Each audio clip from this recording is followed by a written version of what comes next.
Joe Rogan Podcast. Check it out. The Joe Rogan Experience. Train by day, Joe Rogan Podcast by night, all day. What's up, brother? Hey, How you doing? Good to see you. Glad to be here. Glad to have you finally, man. Dude, I was probably around. When was your first time on stage? My first time on stage was in this place called Tommy T's in Livermore, California. Oh, I know that place. Yeah. It was an open mic at 2012, end of 2012, early 2013. Wow. Yeah, that's when I started. And I remember going up on stage, my first joke kind of hit, and I bombed the whole time. But that one little hit was enough. It was enough. Do you remember what it was? Yeah. Oh, my name is Ehsan Ahmad, and I know that's very 9/11-y. That was my opening. That was my opening line in comedy. Wow. Yeah. So I probably met you around 2014 then. 2015 is when we met. Okay. Yeah. And this is a story I tell to all the door guys on what it's like to be a door guy at a comedy club, because this is the first time we've ever had a conversation. I was sitting by the back door, and you had just stopped, and this is something that you just talk to like all the new guys. I've noticed that you do that, you know, and then you were showing me your phone and telling me your process and how you write and how you listen to every single set as you drove back home after the store, and you talked to me for like 20 minutes, and then you left. And Curtis came up to me and was like, "Hey, so someone pooped in the bathroom and missed." And I had to go clean it up. And it was pure liquid. Oh. It was pure liquid. You know, every time I kept wiping, more would come in. It was unreal. Unreal. And yeah, and I told you that I would tell all the door guys that's what it's like working at a comedy club. Wow. Especially at a high level one. You get these really cool moments, and then you also learn your place a little bit. I didn't know door people have to clean shit. Oh, yeah. Really? Yeah, Why, don't they have like a janitor or something? Not during the night. Wow. This is at what made it crazy. This was at like 7:30. It wasn't like God. yeah, it was like way too early to be pooping and missing. Oh my God. There's something about bar poop. You know, poops when people are drinking. It's just it can be so chaos. Like every time I've ever gone into like a bar bathroom, there's dudes in there shitting. It's just like, oh my God, I can't wait to get out of here quick. If you're shitting in a bar, it's basically like, oh, this is the last resort. I had no other options. Yeah, nobody wants to do some fucking public shitting. No, and it was back when the store in the hallway had the single bathrooms. Oh yeah. So those were like extra gross. Oh, those were a disaster. Those were absolute nightmares. Oh. Yeah. Remember when like comics would be in that one little bathroom and then there'd be the staircase up there, so people would be talking shit to you while you're in the bathroom? No, I never had that experience at the store. Yeah, you know the stairs to the belly room? Yes. You know where that is? Yeah. Like there's a window right there for the Oh, bathroom there that comics is. always There use. is. So guys would be talking shit while other guys were shitting. They just ragging on them, yelling in the window. That back parking lot, before they invented Sacred Grounds and before they had the back bar, that was where we'd all hang out. But the problem is you'd get randoms from that little back area that would come and interrupt a conversation and get in the way. And we're like, God, we got a place where we could just chill by ourselves. Right. And then by the time I had gotten there, you had just gotten back. Yeah. And so for you to hang out, it would really be interesting to watch as a door guy, because you'd have to watch. People would be like making game plans to talk to you. They would, you could see them like, okay, if I do this and I do this and I do this, and you'd have to just tell people like, hey, maybe you should go hang out in the patio or something like that. Yeah. It sucks because you want to say hi to everybody, but also my friends are there. Right. I see them every now and again, especially if it's like someone like Burr that I only see like once a month, or, when you see him, you're like, this is an important time. Well, and it's like when you're in a place with other comics like that, it just feels like home. Yeah. So it's like, oh, I want to hang out at home. And we talk about this all the time, about the mothership. That green room is our clubhouse. I live there. It's so fun. I practically live there. Last night was so fun. It was so, and they're always fun. Like every night we're there, we just have so much fun. Just on stage and also in the green room, watching each other's new jokes and shit. Well, talking about comedy, and the green room itself is just such a comedy place. You have Lenny Bruce's mic, Mae West's couch, Joey Diaz's words, Rodney Dangerfield's notes. It's handwritten notes. Handwritten notes. Yeah. It is like a place where I feel like, oh, I'm in it. I'm Yeah. inspired. It's the best place in the world, I think. I think so too. I mean, we were talking about what we hoped it would be and what it is, and I don't even know if I don't think I ever hoped it would be this good. I mean, the club's not even a year in. I think we're only just sort of at the start of what it can be. And We have like 660,000 Instagram followers already. yeah. It's sold out every night. It's crazy. And now that Gillis is here, and Shane moved here, McCusker's here, and and we've got Ari, and we've got. Ari's been coming down a lot. We're doing another Protect Our Parks. Trying to get that motherfucker to move here. Sam Talon, I think, is moving here. Yes, he wants to move here. Right. It's incredible. It's incredible. It is the right place to be at the right time. I felt very lucky in my life. I feel like everywhere I've been at the right place in the right time. Yeah, if you make the most out of things, that's what happens most of the time. I mean, obviously, horrible things go wrong for good people. But the reality is that, like, every time something happens in your life, it gives you an opportunity to figure it out. Okay, where do I go now? What is it? And 9/11, the new 9/11, so the COVID. Oh, yeah. There's this monumental shifts in culture and society. 9/11 was a big one, obviously, but COVID was a big one too, man. It shifted a lot of things. It destroyed people's belief in mainstream media. It made people completely distrust the government and their regulations and their wisdom behind closing this and closing that and forcing this and forcing that. And it made everybody just go, man, where the fuck am I going? Because this is not what I used to live in anymore. This is a different place now. Right. And all that happened. We come to Austin, and then I'm like, I got to open up a club. I have to. Like, there's no real, like, fucking Comedy Store thing here. And there were so many of us already here. You were already here. Simpson was already here. Derek was already here. It was like a bunch of fucking scouts went out early with fucking cold camping and teepees and shit. It was wild. It was wild. The first door guy that moved out here was a funny dude, regular at the mothership named Dylan Sullivan. Yeah, and very funny dude. Yeah, he got on a Discord call with me. I was in California. We were in the midst of the second lockdown, which was brutal. And he goes, "You gotta come out here. There's stage time indoors." Isn't Just it crazy? Just that to perform indoors, it was like drinking water after being in a desert for 2 years. It was like a speakeasy because you knew you couldn't do it everywhere. No, and there were still those rules where you had to walk in with the masks. Yes, that was still here, and so it was like you it felt take it off once you start laughing. Like what? You're fucking spraying COVID. This poor guy, whoever you are in the front row last night, I'm so sorry. I accidentally spit it on you twice. You know when you're punctuating your words, and I'm seeing this guy going like this. I wanted to address it, but I didn't want to stop the bit. No. So if you're out there, buddy, I'm sorry I spit on you. I think I hit him twice. I remember one time I was opening a show of Fat Man and I was eating it like it was bad, and then I spit.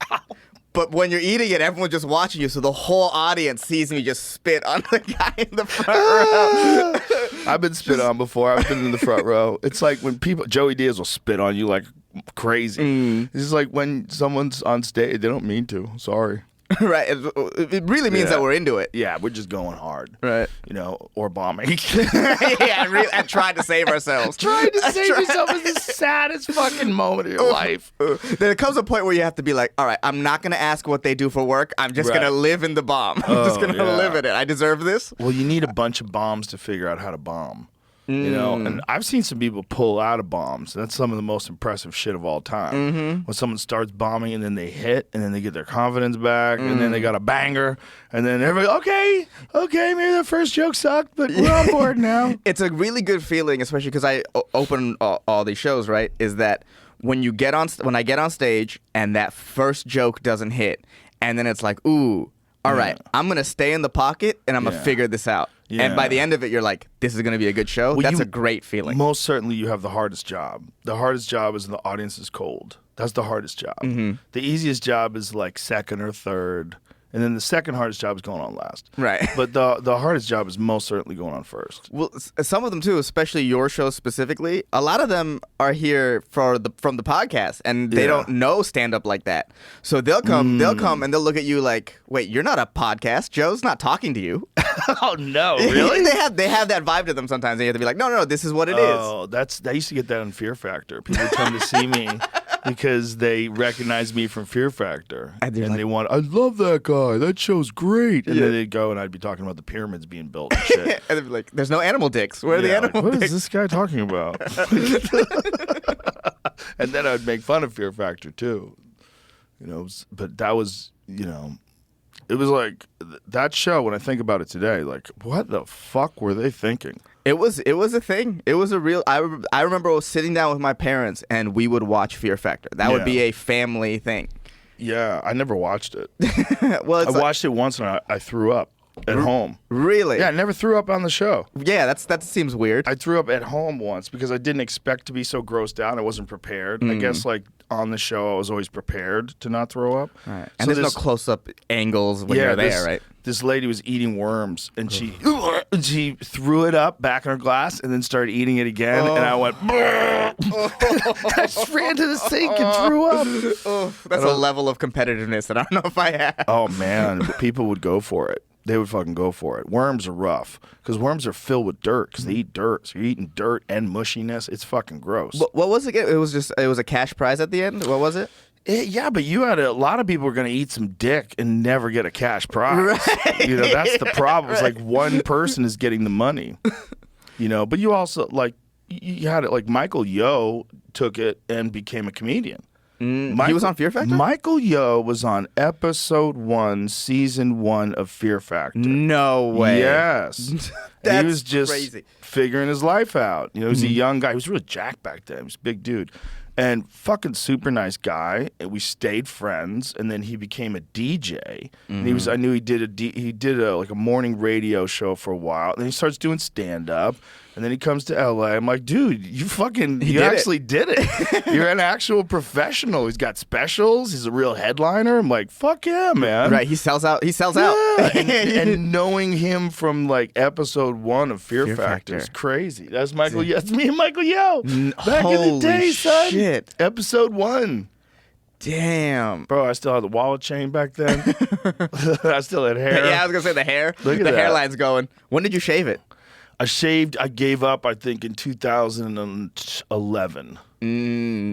I just was like, this shit is just fucking done. Yeah. My hair looks terrible. There's always like, for me, I saw a picture of me on stage, and I was like, oh my God, this is how I present myself to the world? Yeah. This is crazy. You're so much better off giving in. And I'm lucky I have a good head. It's a good shape for head for being bald. I Yeah. swear to God, if I could grow hair, I would still shave my head. Because it's the easiest thing in the world. Every 2 or 3 days, I just go, it takes 5 minutes. Oh, you go electric? I Yeah. still have a razor. I use a razor. Oh, damn. I have this. son, It's just like committed. this. It's like this little ATV that fits on your finger. It's called like the ATX Oh. razor, and you just glide it along your head. Ooh. Yeah. I enjoy that. I don't know. If, That does sound nice. I feel like a little I kid got a lot of sometimes. scars, though. I have a hair transplant scar, and I've got a lot of scars from being a dumb kid. Like, I've got a giant fucking gash on my head for when this crane that lifts cinder blocks fell and hit me on the side of the head. Yeah, we were kids, and we were hanging around in this yard where they had, like, these giant, like, sewer-sized cement tubes. Right. And they had these cranes that would pick these things up. okay. And we were fucking around, and I don't know what happened, but something fell and clanged me off the back of the head, and I thought I was dead. Holy shit. Yeah, I had to get taken to the hospital, and I remember thinking I was dead. Like, something felt so wrong that I remember telling my mom, I'm worried I'm going to die. Oof. Yeah, I got dinged. I mean, I do not remember what happened. I remember something fell and something hit me in the head, and I grayed out to like almost total unconsciousness and then came back, but I felt so bad. I felt like it was so wrong that I had to go to the hospital. It And I thought I was going to die. ironically probably changed the course of your life too, right? That's a traumatic head injury when you're young. Oh, I've had a ton of those, though. I guarantee a lot of my impulsiveness and my craziness, some of it has to do with brain damage. It has to. Right. Like, if you just look at the data for former fighters and football players and even soccer players, which you wouldn't think get head injuries, but They're they heading that head the ball. ball all the time. And sometimes they collide with each other, too. That can happen, too.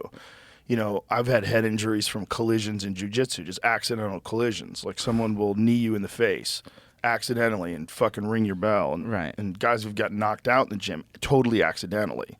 You know, just you zig when you should have zag. A guy's moving towards you and you're moving towards him, and your chin collides with the top of his head and you just go unconscious. Happens. Yeah, so I don't know how many concussions I've had in my life.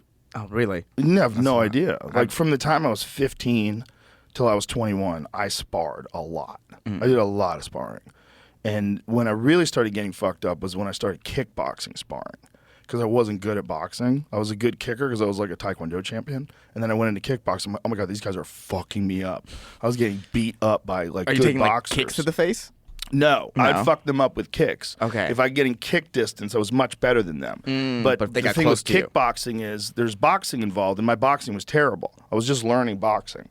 I had a very delusional idea of how good I could use my hands because I was good at Taekwondo. And Taekwondo has some punches, but not much. And I knew how to punch things hard, but I didn't really know how to box at all. Right, like so, like the defensive positions. So and all once I that sort started of stuff. kickboxing, I really started getting beat up.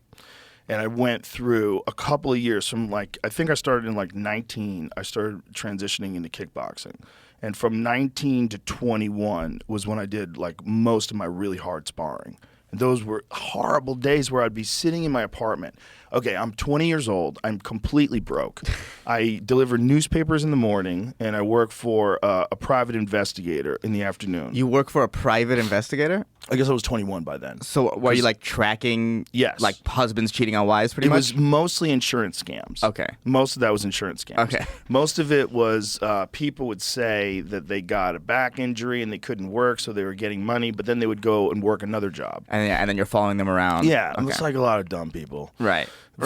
Just a lot of scammers that thought they were being slick, and we bust them. But one lady, it was the saddest fucking thing. The guy I work for, by the way, his name was Dave Dolan, and he would call himself Dynamite Dickless Dave Dolan. Oh my God. He was one of the funniest Yes. guys I have ever met in my life. A natural comedian. Oh, there's so many people in life like that. I think Yeah. like, damn, you were the funniest person I've ever met. And the craziest thing is, by chance, that dude was cousins with the dude who owned the Comedy Connection, Billy Downs. Billy Downs was his cousin.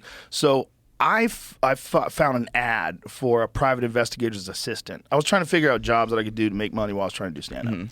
And so I found this job. I go, that would be fun. Private investigator's assistant. What it really was, the dude lost his license from a DUI, and he needed someone to drive him around. And that was Dave. But I was kind of his assistant. So like what kind of would happen, like one time, it made me really sad. The scam would be, so say if someone was doing something that you knew was illegal. Okay. Right? And you had to catch them. The scam would be you would write their license plate on a piece of paper with several license plates that are very similar to it, very close. And so then Dave would go to the door and say, hey, I'm so sorry to bother you, ma'am, but I'm not even supposed to have this information, but a friend of mine works for the police department. My girlfriend was in a car accident, and there was a witness to this hit and run, and they wrote down the witness's license plate, but then a cop spilled coffee on the paper. Oh, no. Is your girlfriend okay? Well, she had an injury to, L5 and L6, and then this lady goes, oh, I had the same injury. And then he goes, oh, no kidding. Are you okay now?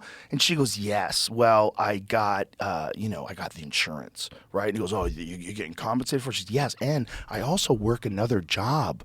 So I'm getting to work while I'm getting the insurance money. Oh, good for them. Good for you. Fuck them. She goes, would you like to come in and have a cup of coffee? So this lady lets this random private guy who says he's a private This investigator. random person in. This is how people were in the 1980s. Yeah, this doesn't seem They like this just would happen today at all. Let you in the house. They just let this. So this was, I was 21, so this was 88.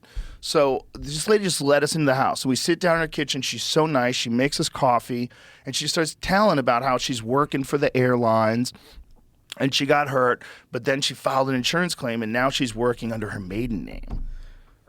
And she tells the whole thing. She just lays out the whole story. You know, I hope they catch, whoever hit your girlfriend, the whole deal. And thank you very much, ma'am. Really appreciate it. Thank you for the coffee. Thank you. And I would get outside. I go, dude, we can't turn her in. She's too nice. He goes, fuck her. She goes. She goes. Fuck her. Damn. He goes, she's a fucking criminal. I go, she's just she's poor. She's trying to skin it. She's a nice lady. She invited us in for coffee. He's like, fuck her. Fuck her. Turned her in. Turned her in, of course. Turned her in.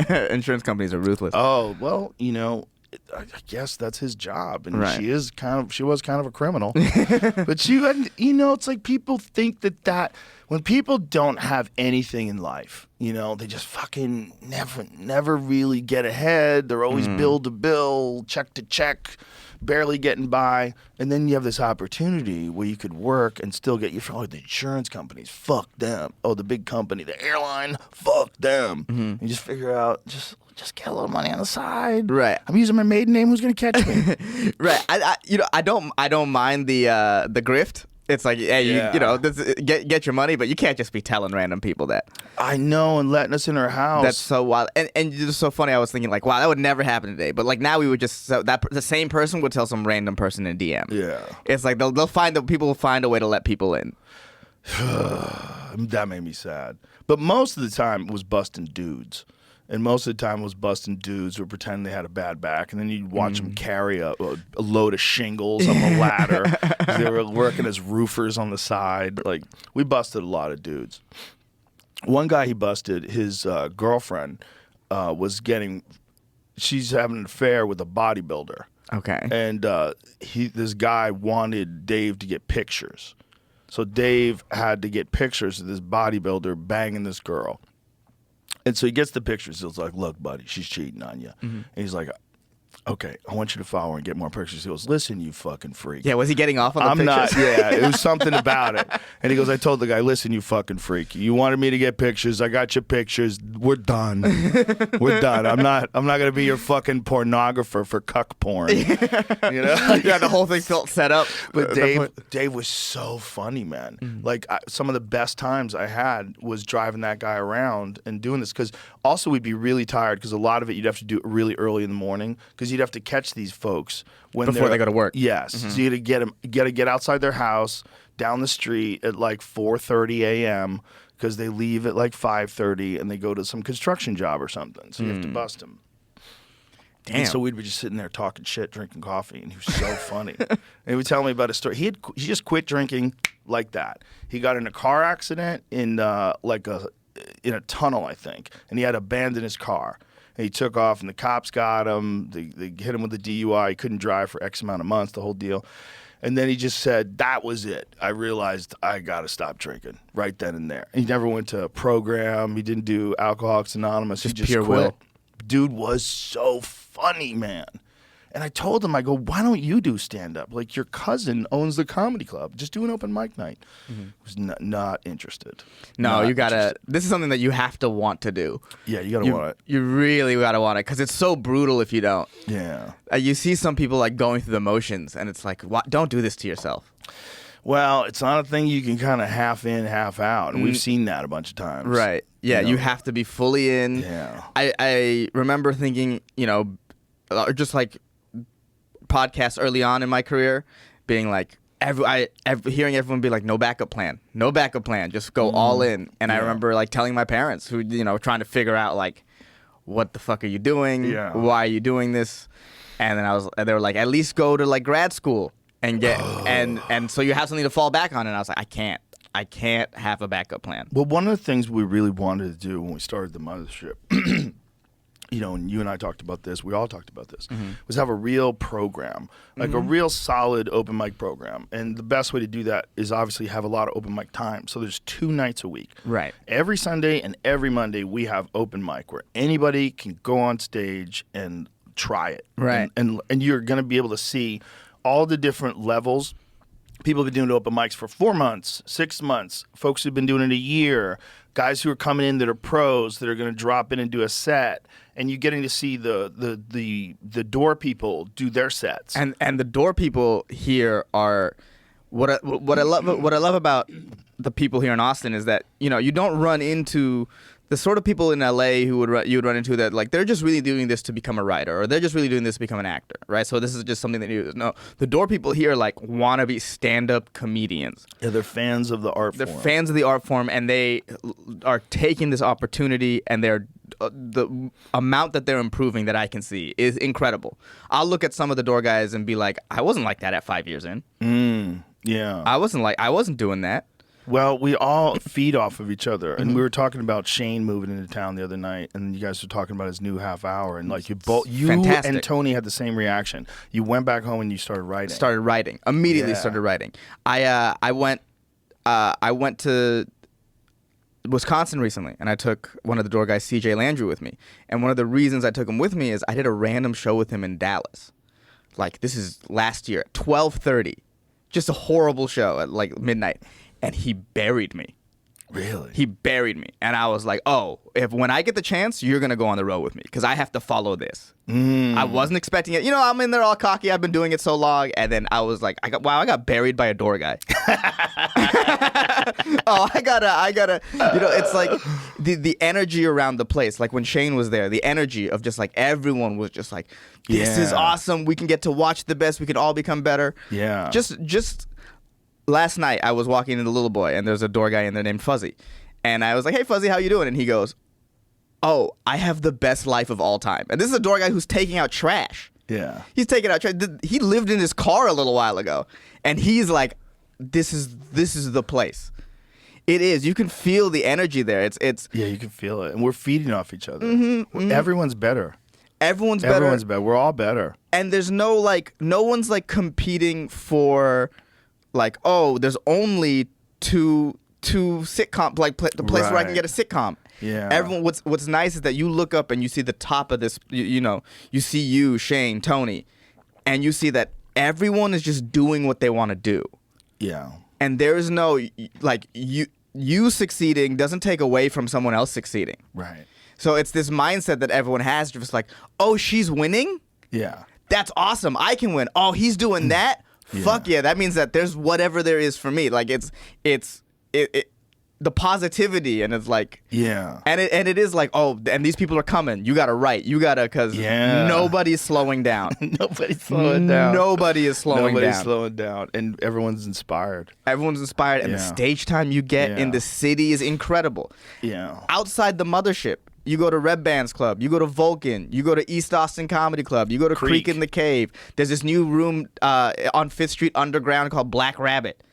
There is time in front of quality audiences here, even outside the mothership. So everyone Yeah. is improving. That Rapolo's Pizza next door Yeah. has a mic with people in it every Tuesday now. It's insane amazing. what's happening in this That's city. amazing. Not to mention you have Cap City up in the Domain, and then like Yeah. Spider House near the campus run shows all the time. There's another one that I saw on the east side. Yeah. I think that's East Austin. Oh, to Roscoe's. Yes. Roscoe's. That's the new one. Yeah, That's yeah. another one. I That's was another eating one. down there, and I saw Roscoe's Comedy Club. I was like, there's a comedy club down here? This is wild. It's wild. And now we'll get these people that are like comedy tourists, like we used to get at the store, where it's like, Yeah. I'm in it from Australia for 8 days. I'm at the mothership for 6 of those days. Wow. It's a spot. It's the energy. You could just feel it. You could just feel it. It's pretty fucking cool. It's pretty cool, and just the good keeps on coming. Shane's here when that Brian Simpson special drops. Yes. Like there's just so many things here. When I'll never forget Howie Mandel walking in the place and just having like, it felt like we gave him 20 years back almost. It's like he Yeah. felt like a kid again. It was like watching a kid play. I was like, oh my God. And when he found out the phones were in bags, he was like, oh my God. He was like, do comedy again.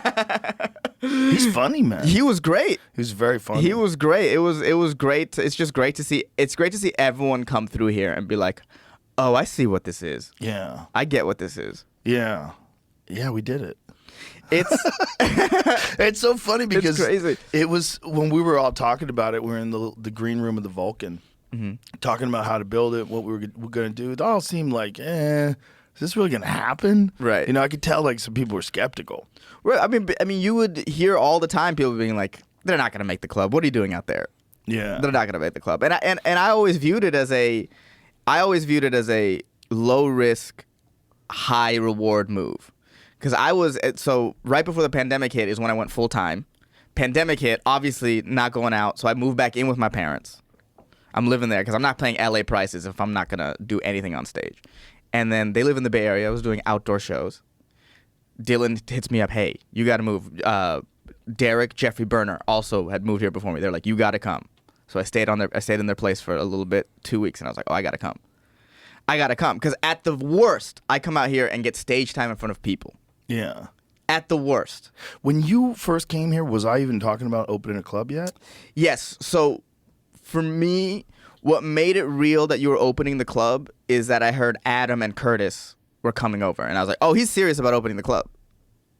There's no because I heard the news, and I was like, "Oh, am I gonna have to move to Austin?" And then you hired those two, and I was like, "Oh, this is happening." And then my friends were also be like, "Hey, you gotta come out here. There is time, and you can get good out here." Well, it was a perfect storm of LA closing down, the Comedy Store they're closed down, so everyone's out of work. So all those people didn't have jobs anymore. And so I said, "I'll hire you now."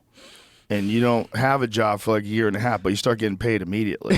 That's a good deal. Well, I was like, "Listen, man, I'm gonna make it as nice and easy as possible." I was like, "Come to Austin, enjoy the city for a year, and then we'll call for you, and then we'll do this. We'll really do this." Yeah, and then it opened, and you could just feel it immediately. I didn't think it was going to take as long as it took, but that was because we had another building, and the building owned by the cult, and that shit fell apart. But lucky it fell apart, man, because it's like where we got is the best spot in the world.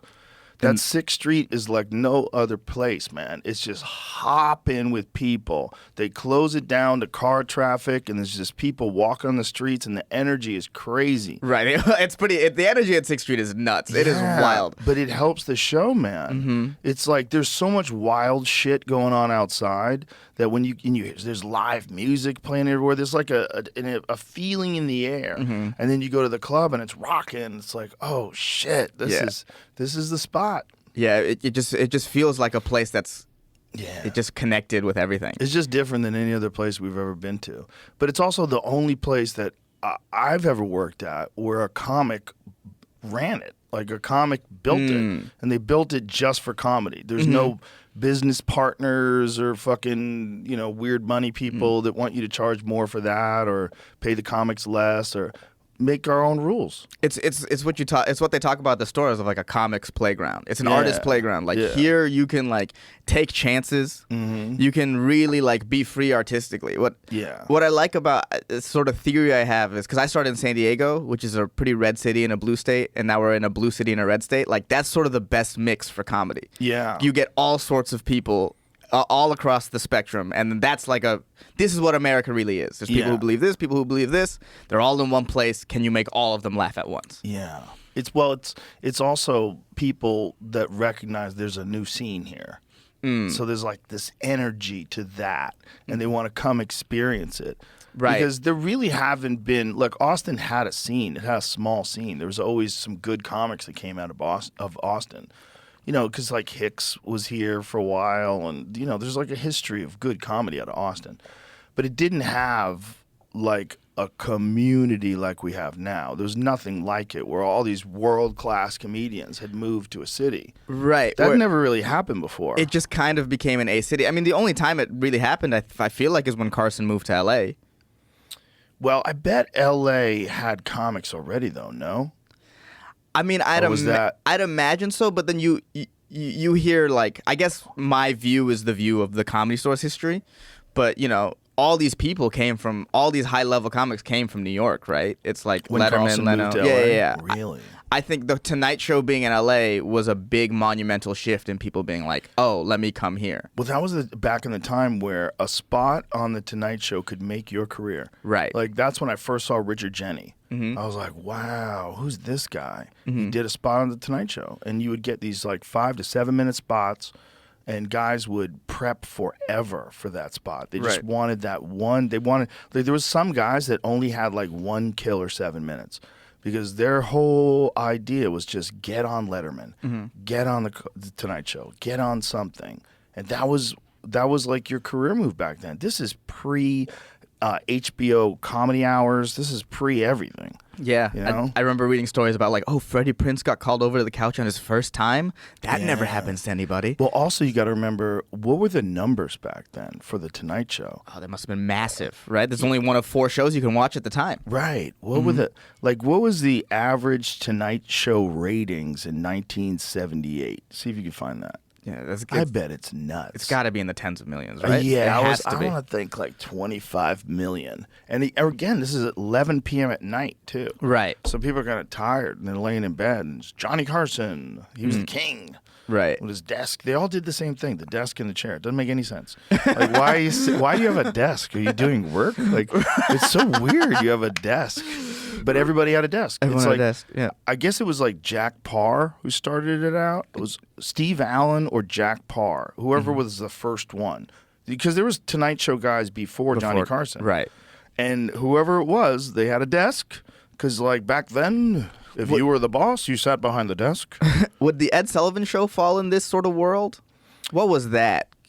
Ed Sullivan. Because that, in my mind, that wasn't- seems to be like the precursor of all this and sort of what set this up. Yeah, Lenny Bruce did the Ed Sullivan Show. The Beatles, famously. Yeah, who else? A lot of people did it. Yeah, was he the first? Was Ed Sullivan the first? Was it, I mean, it feels like, from my understanding of it, it feels like he was like the first megastar. Jackie Mason got banned from the Ed Sullivan Show because Ed Sullivan said that Jackie gave him the finger. Really? Yeah, but Jackie swears he didn't give him the finger. He's just doing his hands, doing my hand gestures. And he did something, and Ed Sullivan said, that fucking guy gave me the finger. He's never coming back. Damn. See if you find what that is. What happened with Jackie Mason on the Ed Sullivan Show. What year was that? It's got to be, what, like the 50s, 60s, or early 60s? We're talking about Mason. Do we find out what the ratings were for 1978? I was digging to 78. There's just most of the stuff talking about the ratings is about its last week and last show. What is that? Well, it's 50 million for the final show. Oh my that's God. Averaged 19. for the Crazy. week. Oh my! Yeah, so he averaged 19 million a week. That's wild. No, just for that week. That's For that It week. wasn't saying that was for the whole time, but Can you find out what the ratings were? Just I was let's digging, I say was digging. September 1978 Tonight Show ratings. Oh. I don't. I mean, I'm looking. Well, but yeah, I don't wonder know if that they even were- have those numbers. Yeah, I don't Yeah, know they if that was probably super don't public. have back then. What's really wild is like there's people that get away with not telling you the numbers. Oh, Netflix? Like Netflix gets away with. We were just discussing this last night because Right. a friend of mine was saying like, "What are you thinking about this actor strike?" And I said, really don't know enough about it to comment, other than, look, if you're a person and you do something, like even if you're a comic and you do something on Netflix, like when I've done Netflix specials, they just say it's doing really well. And you go like, what does that mean? Like, how many people are watching it? We're really happy. Yeah. What does that mean? We're really happy. It's doing great. What do are you- the numbers? What do you think is the purpose of keeping it secret? Well, it's a genius move because they don't have to tell you, so you can't really negotiate big. Like if you do a special, and that special is 10 million people watch it. Who are, oh shit, It gives we're them all gonna the pay leverage. Ehsan more money next time, because if he finds out that this many people are watching, you don't know until you go out on the road and then you sell more tickets and you're like, oh, people enjoyed it. I guess it worked. Right. But when you don't have any data from the company, they could just not give you the data. Like on their side, it's great for negotiation. Like they Right. don't have to tell you shit. It's just they have all the leverage. There was an article about this yesterday. Okay. Sarandos defends not disclosing streaming numbers. Creators felt trapped by ratings box office. So how does he defend it? I like Ted Sarandos, by the way. He's a very nice guy. The longer paragraph is here, but it's Part of our promise with creators at the time we started creating original programming, our creators felt like they were pretty trapped in this kind of overnight ratings world. And they're trapped by ratings. We're doing this for them. Yeah, we're doing it for them. We're doing it for them. They don't know. Overnight ratings, an analyst interview that went live, weekend box office world defining their success and failures. Sarando said during a pre-recorded analyst interview, that's a little gaslighty. And as we know, a show might have enormous success down the road, and it wasn't captured in that opening box office. So part of this was the relationship with the talent, not just the business aspect of it. Well- And I do think that over time, people are much more interested in this. We're on a continuum of today of how much data do we publish. I think we've been leading the charge, starting everyone down the path of a top 10, publishing our top 10 list and our annual wrap-up list, and everything to give a lot of transparency to the viewing. And I just expect will be more and more transparent. Just say the numbers. This is a weird little dance you're doing to avoid. Just tell people what the numbers are. Yeah, YouTube was saying yesterday too that on top of this that they might be changing the way videos work. I think they said for the first 24 hours that all stats will be live, like live viewer count, live thumbs up. I guess people really want to know that.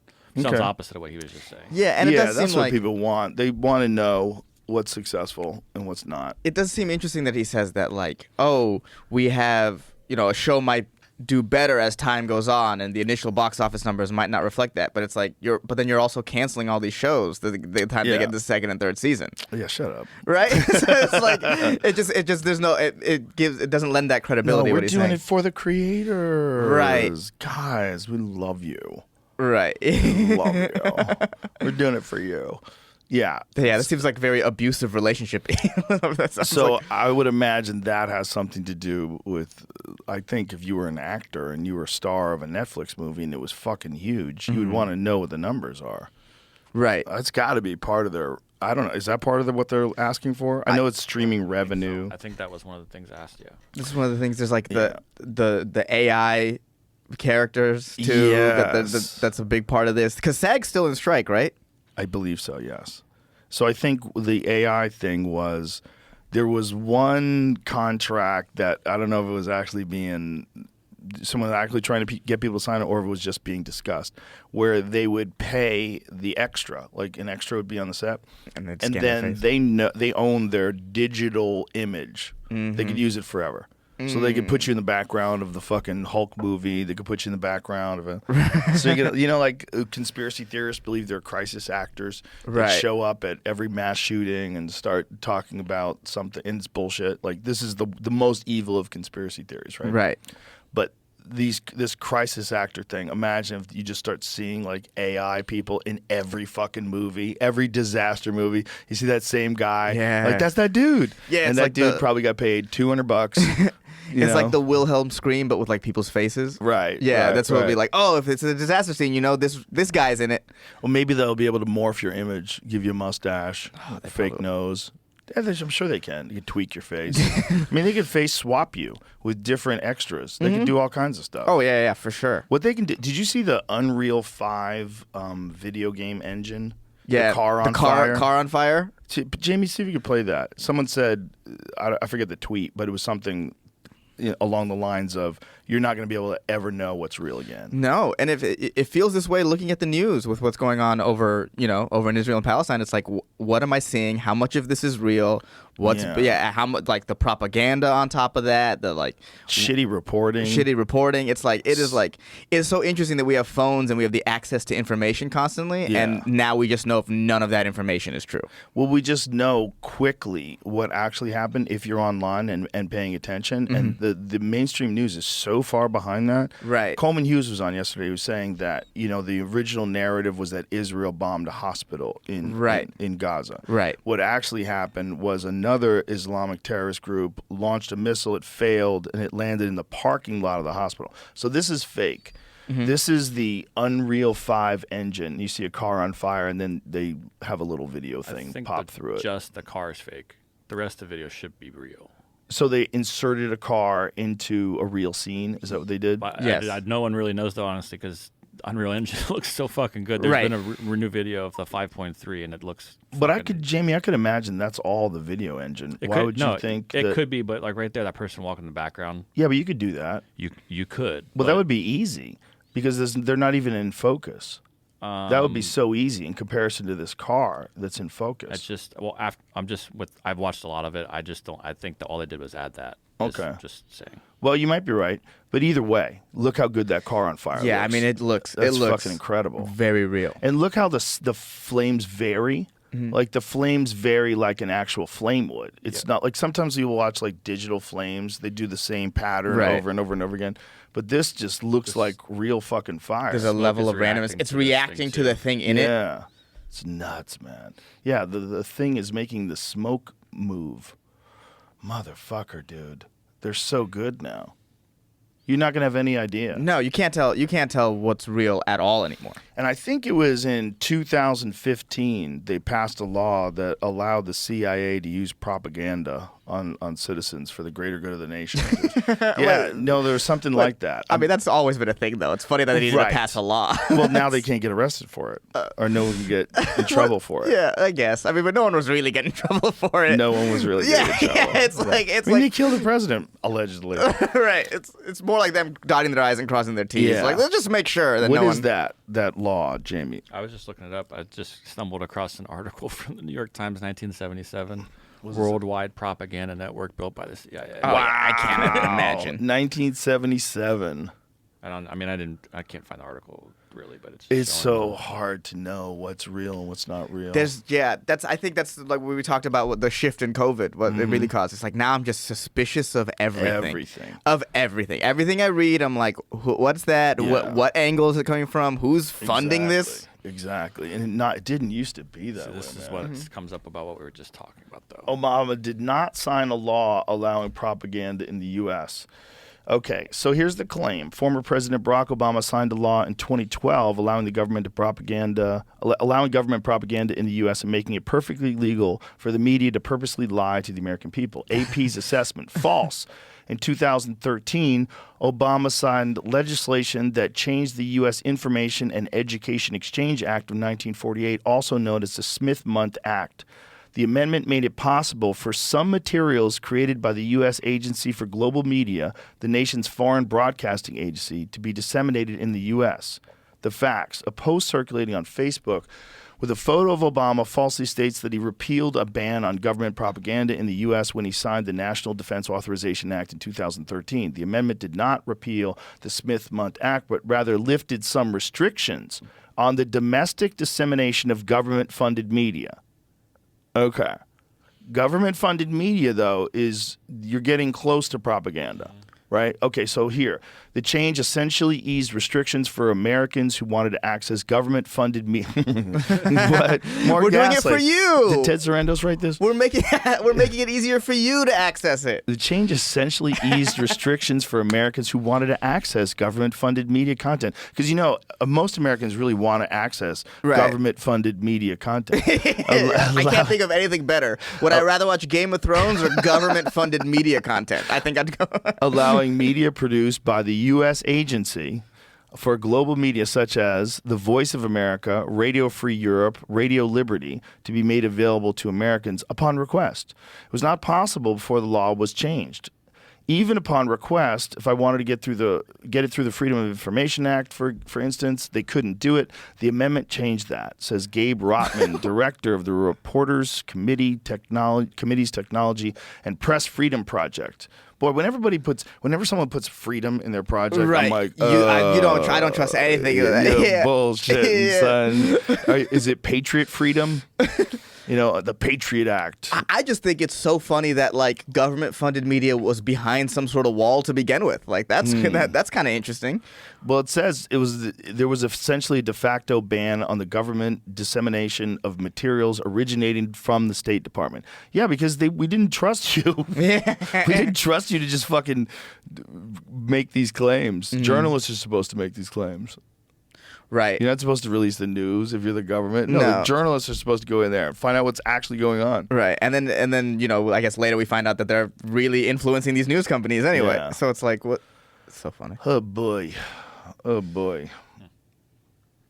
Yeah. I don't know. It sounds like a sneaky way to get propaganda to people. But I thought there was something else where it was proposing that they were allowed to use propaganda if it was for the greater good. I thought that was a part of the National Defense Authorization Act, which the one that allowed for indefinite detention. There was one that had like some real sweeping oversteps where people are like, yo, indefinite detention. Is that the same sort of stuff they used to get the guy who made the memes? This is In an trouble? No, that's a article good from question. 2013, but it explains everything we just read. It's Okay. This reminds me of for whatever reason reminds me of I went to watch Fast 7 in theaters. Fast and the Furious Fast and the 7? Furious 7. It was only me in the theater. Well, it was me. It was me and this one lady, and at one point the lady goes, "Ugh," walks out and leaves. It's like, that's your fault. You came to Fast 7.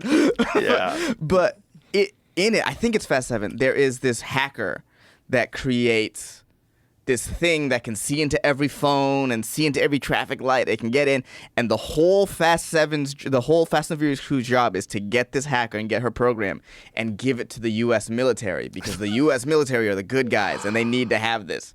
You don't want to end this up in the bad guys' hands. And it's like, I just remember thinking like, wow, this is blatant, like weird propaganda in Fast 7. Yeah. I came to see cars jump out of, skyscrapers, not this. This is interesting. Well, it's also they feel like those kind of movies sell to the kind of people who like those kind of movies. Right. Like those kind of concepts. Like if you like Fast and the Furious 7, you might have a MAGA hat.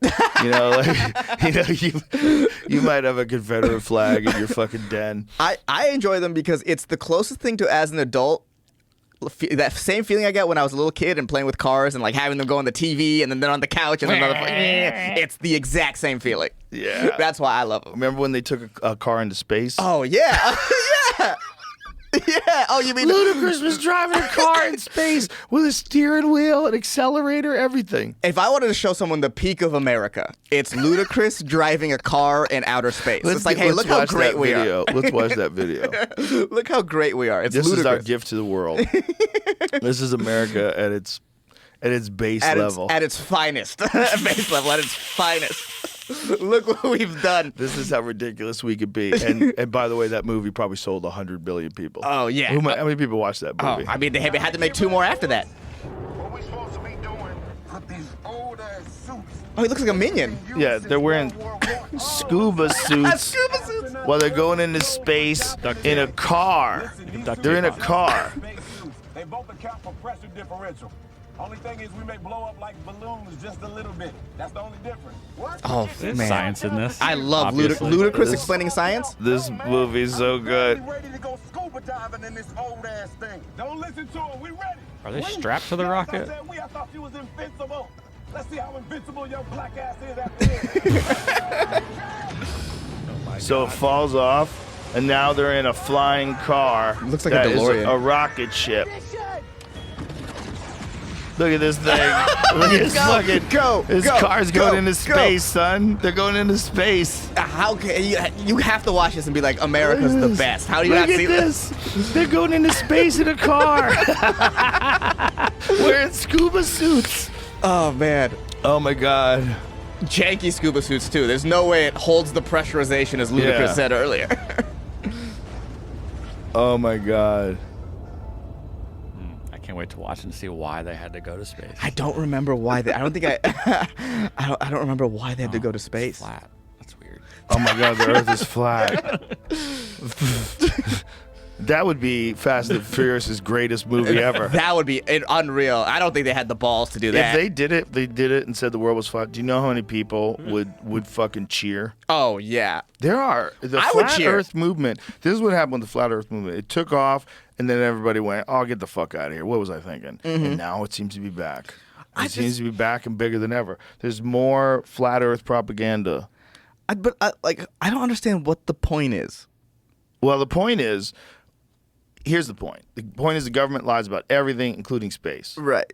And that we are really God's creation. There's an ice wall around the outside of the world. You're not allowed to pass it. If you try to go there, the military will stop you. The military, even though there's fucking thousands and thousands of members that have probably seen this, they've hidden this information from the general public for the greater good of mankind, Right. or for evil reasons. Right. Because they don't want you to know about God. Right.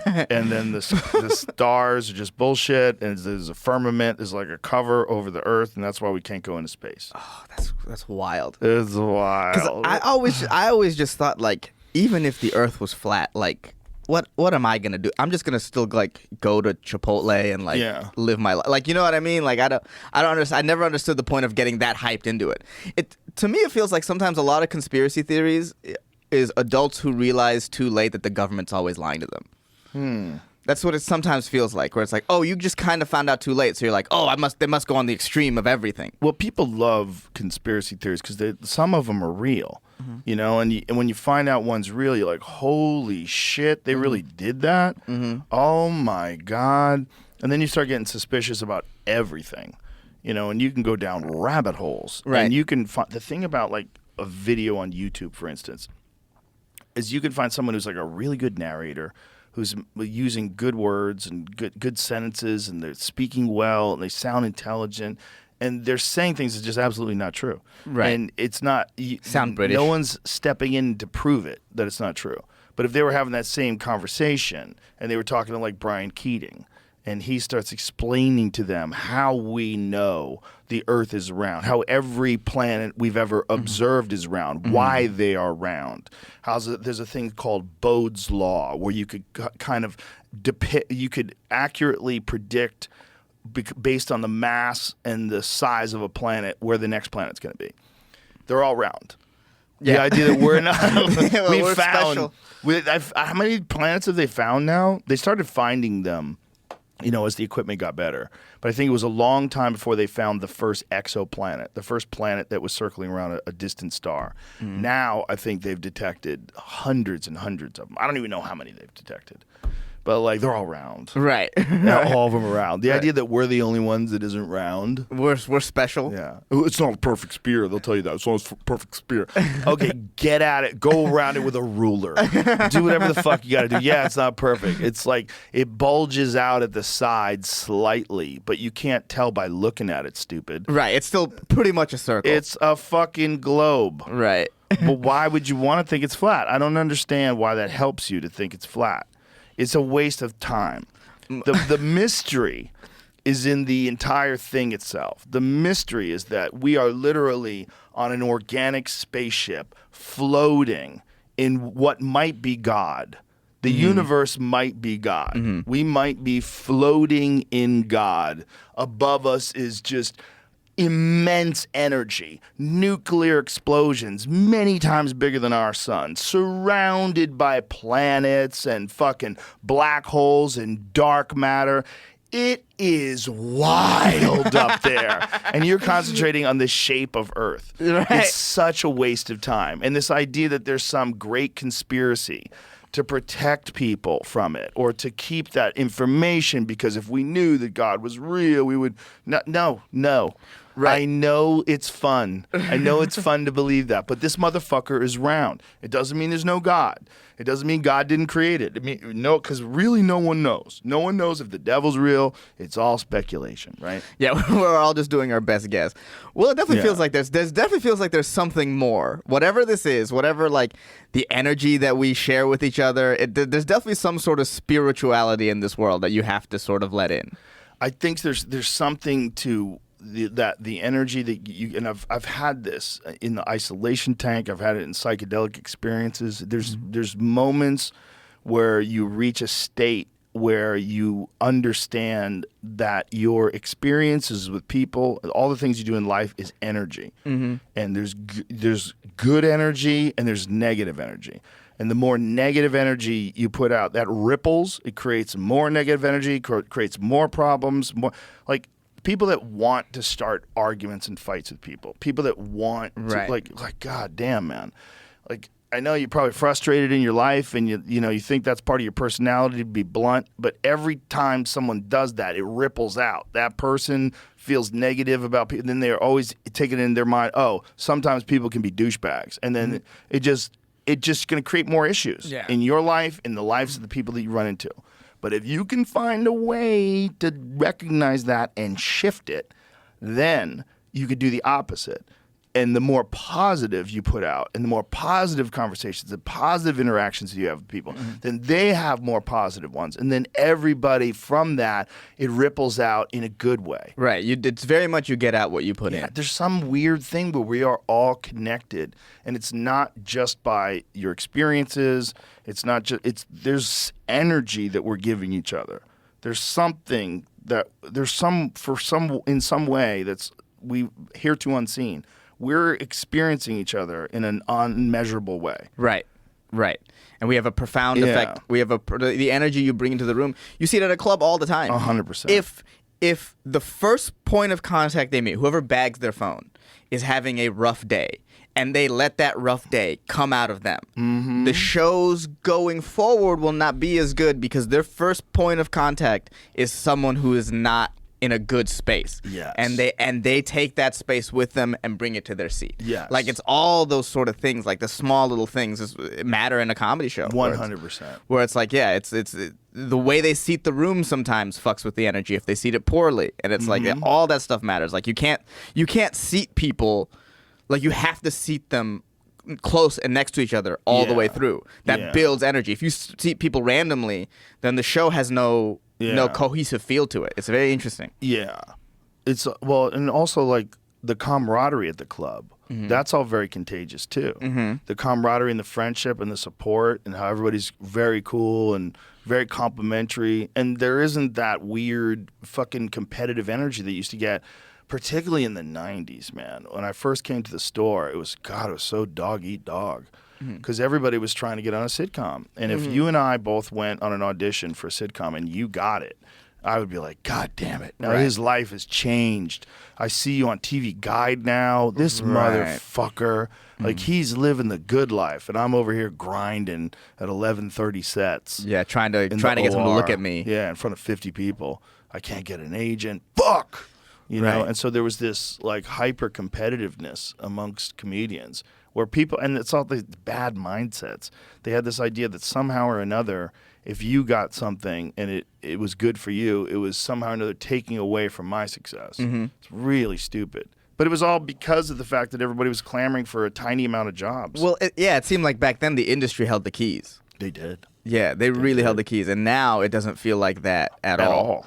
At all. No, It's like at you all. can just do what you want. That's the best part. Yeah. Is that I'm not like, you know, you don't, if you come here, you don't have to worry about like, oh, if I say this, will I not get this job? Right. Right. I can just talk about what's like on my mind. Yeah, you can do whatever you want. Right. That's a level of freedom that, you know, and I do wonder if because eventually industry and stuff are going to start coming here. If like What does that mean anymore, though? Eventually, but They already have people in L.A. Just stick with those people that are stuck in L.A. Right. Because it's just what the industry out here is podcasting. That's true. The major entertainment industry now. That's true, but I will say this: a great stand-up comic can do a lot of Robin Williams. Oh yeah. You know what I mean? Like, the reality is that if all the great young stand-up comics start moving here, well then your next great actor might be there. I'll never forget walking in the Comedy Store and you see open mic, you see Michael Keaton's name lit up. It's like, oh, you could be a comedian and then be Batman. Yeah. Like that's a possibility that's open for you. So a lot of these great actors were stand-ups, and so a lot of great writers were stand-ups. So eventually they'll be like, well, if that's where the talent is, that's where we have to go. Maybe. I think they're gonna stay put. You think so? Yeah, I think they're gonna ride it out until that fucking ship goes right into the rocks. Boom. There is like almost a vested interest for people in LA to like not want this to work. Us? This place? Yeah. Okay. You know what I mean? Well, good luck. Yeah, It's so stupid to think like that. Any comic should be happy that there's more comedy. Any comic should be and also, by the way, if we're here, you get more stage time in LA. So take advantage of that, because there's a lot of people getting stage time at the store that probably wouldn't get it if Tom Segura was still in town, if Christina Pazitsky was still in town. Like, so many people moved here. Duncan, everyone moved here. So it's like there's a lot of spots for you in LA. That's true. You know, just try to do what we're doing. Try to do it the right way. Just try to be supportive and fun, and don't push a fucking certain ideology on each other. Well, you can't push ideologies. Not in stand-up. It's so stupid. Trying to do woke stand-up or trying to turn a club woke is like... Well, yeah, just trying to be any sort of like, you have to think along this line. It's like, no, that's not what... Right. Imagine if there was an only right-wing comedy club. Right. It would be awful. You know, no Trump jokes, bro. Nobody wants to hear them. Yeah, what? It's like, it's crazy. Yeah. It's crazy. You can't walk an ideological line, and you can't like... What I find so funny is that like so many of these, like, you'll hear like, oh, we need to be more diversity in the club or whatever, and then a lot of times when Hollywood does diversity, I think it's something that Brian Simpson and I have talked about. They'll just take, oh, we need a brown guy, we'll just take the first brown guy. That's like kind of whatever. They can kind of do it. But like when you focus on like, hey, let's just bring the funniest people here. Yeah. The diversity naturally comes. Right. like funny doesn't fall along the lines of like race, gender, sexuality. It doesn't fall. It's just, are you funny or Right. are you not funny? Yes. And I would say the Mothership lineups, without really trying to be diverse, are actually diverse. Yeah. Because Just talented people. all that all matters. walks of life. Yes, can you make people laugh? Yeah. That's the only thing that should matter, and that's, it doesn't matter how you do it. If you can do it, you can do it. Yeah. Yeah, it's a meritocracy. Mm-hmm. It really is, and it should be. But it's also, there's a system at that place. Like, you're going to get a chance to do professional work eventually. Mm-hmm. Someone's going to bring you on the road with them. Oh, absolutely. And then when that happens, like, Tony brings people on the road with him. Like, brings Cam. Cam started on Kill Tony. Right. All these guys are real new. When he takes these guys on the road with him and they start getting professional careers, like, other comics will now do the same thing. And you have a path. Whereas I think when we all started out, it was a lot more random. Mm-hmm. Like, there was no like clear place where you could go and you could learn from watching all these other comics, and then you could get spots, and then you could eventually be a pro. Right. And then the stuff on that path is open for you. Like, I look at Cam, and he's pretty famous off one clip of being in Austin. That's a famous guy. And it's like that's fucking dope. That's awesome. Dope. It's like you can't tell me that I'm not famous. Look at my friend. He's famous, you know? Derek right now is on a European tour with Schultz. Just did the Royal Albert Hall. You can't tell me I didn't just do the Royal Albert Hall. Because that's what it feels like. It's like, oh, we got that from here. Yeah. Just go. Everybody up. It's pretty amazing. It's awesome. It's like the energy here. It's oh, man. It's crazy that it all just lined up perfectly. I moved here. I'm like, I got to do something. Mm-hmm. And then when Tom moved here, like, he was sick of it too, and he moved here not long after me. He goes, "You gonna open up a club?" I go, 100%. He goes, "Okay, I'm moving to Austin." Damn. I was like, "Oh shit." Damn. That's when it felt real, because they picked up their family, all their employees, everybody. We're moving to Texas. Started their studio here. I was like, "Whoa, okay." And so, there was enough stand up in town that we always could work at the Vulcan, but this dream of putting together this like perfect comedy community. Boy, when it happened, it's almost like, dude, it felt like that building wanted us to be there. Like, it's weird energy. Like, the building was like, thank you. Well, the building is alive. Yeah. That's what I like about the building. It's alive. alive. There's a history before us. Yeah. Massive. And that matters. It adds flavor to it's like the story. Was that mob hangout that Ciro's There's a swastika on the wall. When you came in? Yeah. Oh, yeah, you told me. We tore the walls down. Mm-hmm. So we tore the outside of the wall, and you see the exposed brick. And one of the exposed brick was a fucking swastika. Mm-hmm. And I was like, we should probably get rid of that. And it was there for months. Nobody got rid of it. And one day I got there, and I go, hey, guys, we're going to open in like 2 months. Mm-hmm. Get rid of the fucking swastika. And so you know what they did? They cleaned up. It was black spray paint. They cleaned off the swastika, so now it was even clearer. Because now it was in white. I was like, hey, get the fucking design off the wall. Jesus Christ. You could take that as the Hindu symbol for good fortune. That's what it really Isn't was. it the opposite way, though? Isn't the swastika going the wrong way? The swastika's on its edge, and I think the Hindu one is flat. Okay. Yeah. Because is it going in the same direction? Because there's different ones. I think they might be going separate directions. It's just very funny because my girlfriend's Hindu, and just walking around her house, and there's just like swastikas everywhere. That guy ruined that design. That design had been around forever. It's like a blessing thing. There's a lot of you'll see a lot of this happened in Derek's apartment complex. He was like, yo, this is crazy. And it was a giant swastika on the hood of the car, but it was a Hindu swastika. And that's like one of the things they do to bless their automobile. Like something new. Maybe ghost stripes. Yeah. Don't have it too fucking obvious. Because no one's going to Google that. No, everyone's everyone's going to just think you're a Nazi. Yeah, I mean, look at this fucking Hindu Nazi. This is crazy. Yeah, it's been co-opted. It's like Clayton Bigsby, the black white supremacist. You're a Hindu Nazi? Right. Get the fuck out of here. But you if there's someone from India, they might not know like the implications of that. I'll never forget in 10th grade, we were doing like a World War II history unit, and my teacher was like, "You guys think, oh, Hitler and all this stuff. This is all like common knowledge, but look at check this out. We had a girl from India in our class, like born and raised, and just moved in. She was like, "Do you know anything about Hitler and the Nazis?" And she was like, "No idea." Whoa. They never really taught that to them over there. Whoa. Right? It was just right, because you would think that, oh, hey, this is like, and this is like common knowledge for everyone, but it's like if you don't know, if you grow up in a culture that doesn't really teach you that, it's like you're not gonna know. Oh my God. That's crazy. They didn't teach them about Hitler? At least that girl, and that wherever she was from. I don't want to put that on all of India. It's a big place. That seems insane. Right? It seems insane, but it's like if it's not if it doesn't really affect your life in that major way, like I can see how you would never get there. How would it not affect your life if there was a world war going on and people were dropping bombs in Japan that obliterated a city? Yeah, and it's How do you not you just know about that? Well, you're too busy trying to fight the British in your backyard. Right. But how do you not know about nuclear bombs? I mean, they definitely know about nuclear bombs because India and Pakistan definitely have them. Right. But Right. how do you not know that the United States detonated them on Japan in World War II? It's easy. It's crazy to see what people can actually miss when it's like not put in front of them. God. Yeah, it was eye-opening to me. So it's like, oh, okay. So I would venture to guess that person who did that in their apartment complex is from India. Yeah. For sure. And just has no idea, like, oh, this is like a thing. This is like a big deal, especially on a college campus Oh my God. in the middle of Texas. This is like Yeah. a thing. Yeah, you're gonna get. There's no explaining your way out of that. No.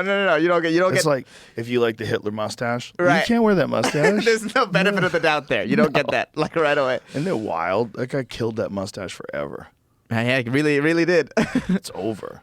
It's not a great mustache, so it's It's a weird look. Michael Jordan tried to bring it back. yeah. Yeah, And even- two goats. Yeah. But even Jordan couldn't pull it. I was like, nah, I got to get rid of this Hitler. No, it's just there's probably at a certain point we'll be far enough away that you can do that. Like Yeah. we forget everything eventually. Right. Right? That's what time does. Like, you can wear a Viking beard now, and it's cool. Mm-hmm. You know, you can have like beads in it and shit. And nobody goes, "What the fuck is wrong with you?" All yeah, those people did was rape and pillage. All they did was murder folks. They'd go into a town and light everyone on fire. Right. That's the beard. right. They wore that beard. So that is funny. The idea of like maybe 400 or 500 years from now, there's gonna be a football team called like the Minnesota Rikes or whatever, like a Minnesota Nazis. Yeah. Wow. Well, the Mongols. I mean, people dress up as Genghis Khan for Halloween. They don't think anything of it. Yeah, and that guy killed the most people. The most people ever. Well, did he kill more than Mao? He killed somewhere between 50 and 70 million people during his lifetime. Okay. So much that it changed the carbon footprint of Earth. So if they do core samples and they go during the time of the life of Genghis Khan, you will find less carbon on Earth. He killed 10% of the world's population. Wild. Dude, they killed an entire city in Jin, China, and stacked the bones so high that the Khwar of Khwarizma, the Shah of Khwarizma, when they sent an emissary to go to visit Jin, China, they thought it was a snow-capped mountain. And as they got closer, they had to abandon the roads because there were so many bodies rotting in the roads that their wheels were getting stuck in the mud of decaying bodies.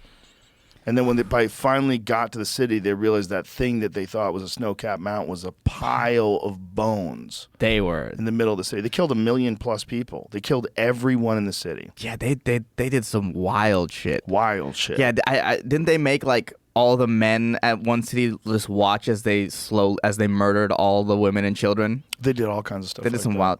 They lit people on fire and used them as catapults to land on people's roofs. That's pretty wild. Because people are fat and they cook real good. If you light them on fire, cover them with kerosene, and launch them through the air, they would land on rooftops and just light the houses on fire. Jesus.